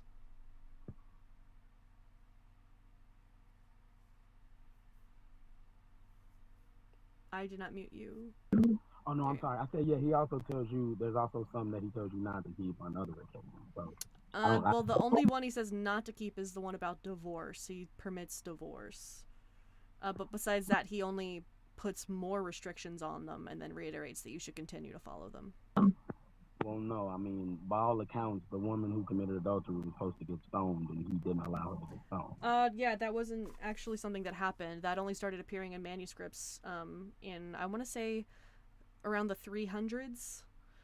For the first few centuries of the Common Era, that did not appear in any biblical manuscript. You're saying that that him telling her, well, him saying he who was without sin cast the first stone is not a biblical first century tenet. It's a later addition to the text, yes, and this is, you can look into this. It's almost universally agreed upon. Okay. Do you have any sources? Because I've never heard of that. So. Yep. But I mean, why you look at that? Why, like I said, the only point that I was making, I don't even remember what the original point was because we got off. But yeah, I was just saying that I don't think that people deviating from what the intended. So you feel like the intent is, let's just say that the Bible as we have it, just as we have it, is the actual intended will of God. Let's just say that. You feel like there's no way everybody who reads it is automatically going to form their own opinion about how to or what it means or how to move with it. So that means it's just as finicky as your objective morality in your head. What I'm saying is, if the criticism that you're levying against the moral system I gave you is that it is unique and in my head, then the same criticism must be levied against Christians because their interpretation of the Bible is unique and in their own heads and is going to differ between every single person. So if that's the case, how can you look at the Christian standards of morality and the way things move and give it any criticism if we're all just moving based off our own heads? Like, I don't... Like because the Bible is inconsistent in its morality. Go ahead. No, so I guess my question would be, how is the Christian standard any more, like, how is the Bible any more stinkier than what's in your head? Because you could be just as wrong as the Bible if we're all going on what's in our head. Like, wouldn't your version be just Well, I've never had any women raped as punishment. I've never slaughtered any babies. I've never struck a baby dead with illness for something that its parents did. I never condoned slavery. I never slaughtered the firstborn children of everyone in an entire country because of something that its political leader did, including the children of those that were enslaved in Egypt. I've never drowned almost every single person and animal on the earth because of regret that I somehow have, despite being all-knowing and having perfect knowledge of precisely what would happen. I have never told a group of grown men to go to war against a certain people group, kill everyone except the virgin girls, and take the virgin girls as sex slaves. I have never said that I was going to cause a group of people to eat their own children. I have not done any of the most horrible things that the God of the Bible does, Mo, and I think that's where we're going to come to our most central disagreement. Only horrible by your thing that's in your head right now, because are those horrible to you, Mo? But no, just one second, because you've already admitted. Are those horrible to you? I don't know, but you don't know. Hold on, wait, because you're asking me a question in the middle of while I'm trying to make a point, so I don't know. I would have to think about it. But what I'm saying is, one's in chat if it's horrible to you. I think they can decide quickly. Go ahead, though. Yeah. Let's listen to it. when what that's horrible, or you haven't done that based off your, moral, whatever your moral standings is right now. But you could have possibly done things that were just because, like you said, if we find out that ants have, the same type of morals or whatever in 2 weeks, if you want to change to that, then I'm pretty sure you bought a can of Raid. I'm pretty sure you drowned an anthill when you were a kid. I don't know how many bugs you've stepped on in your life, but I'm sure if a spider comes in your house, you're gonna get a shoe. Like, We try your to release them, actually. You say, huh? We try to release them, actually. We had like a spider we kept as like a little companion for a while. She stayed out on our porch. She took care of the bugs. But the point I'm making is that you saying that, I'm saying it's just as subjective as what. Yeah, like, whatever. I went over this ahead of time, how it's practically impossible to remain perfectly moral under the standards that I just gave, but I think that we should all strive to follow them to the best of our ability, although it's unrealistic to expect perfection. However, if God is claiming to be moral perfection, then the entire list of atrocities I just rattled off, which were all the direct behavior or command of God in the Bible, those would not have happened if it was a perfectly moral being, because a perfectly moral, perfectly loving being would never do any of the things that I just described to you, much less all of them. By your definition of what it means to be moral. Well, Mo, I guess we're just gonna have to disagree, because I think that murder and rape and drowning and genocide and selling children into sexual slavery are all bad things. I'm sorry if you don't agree. Yeah, understood. Well, yeah, I appreciate you talking to me. I appreciate y'all bringing up. I got home pretty quick. I thought I was gonna be waiting for a long time, so I appreciate it. Have a good one, Mo. Oh. Okay. Thank you for the whale diving. I did not expect sound effects. Well, that is gonna wrap it up for me tonight, my friends. I have got to go, but thank you so much for being here. I hope that if you're not already following, that you will do so. I hope that you have a good rest of your evening, and let's see if there's someone I can send you over to. I know it's a little bit late, but if you do want to stay up, who should we go and see? Let's go see my friend Jen again. So it's gonna be, I'll put it in chat. We're gonna go say hey to Jen. So, it is Jen with 2 N's.atl3 over on TikTok. Make sure you tell Jen hello from robotgoat. Have a good rest of your evening. TikTok, you're gonna be the first that I sign off on. Bye. Alright, YouTube, you're next. Have a good night.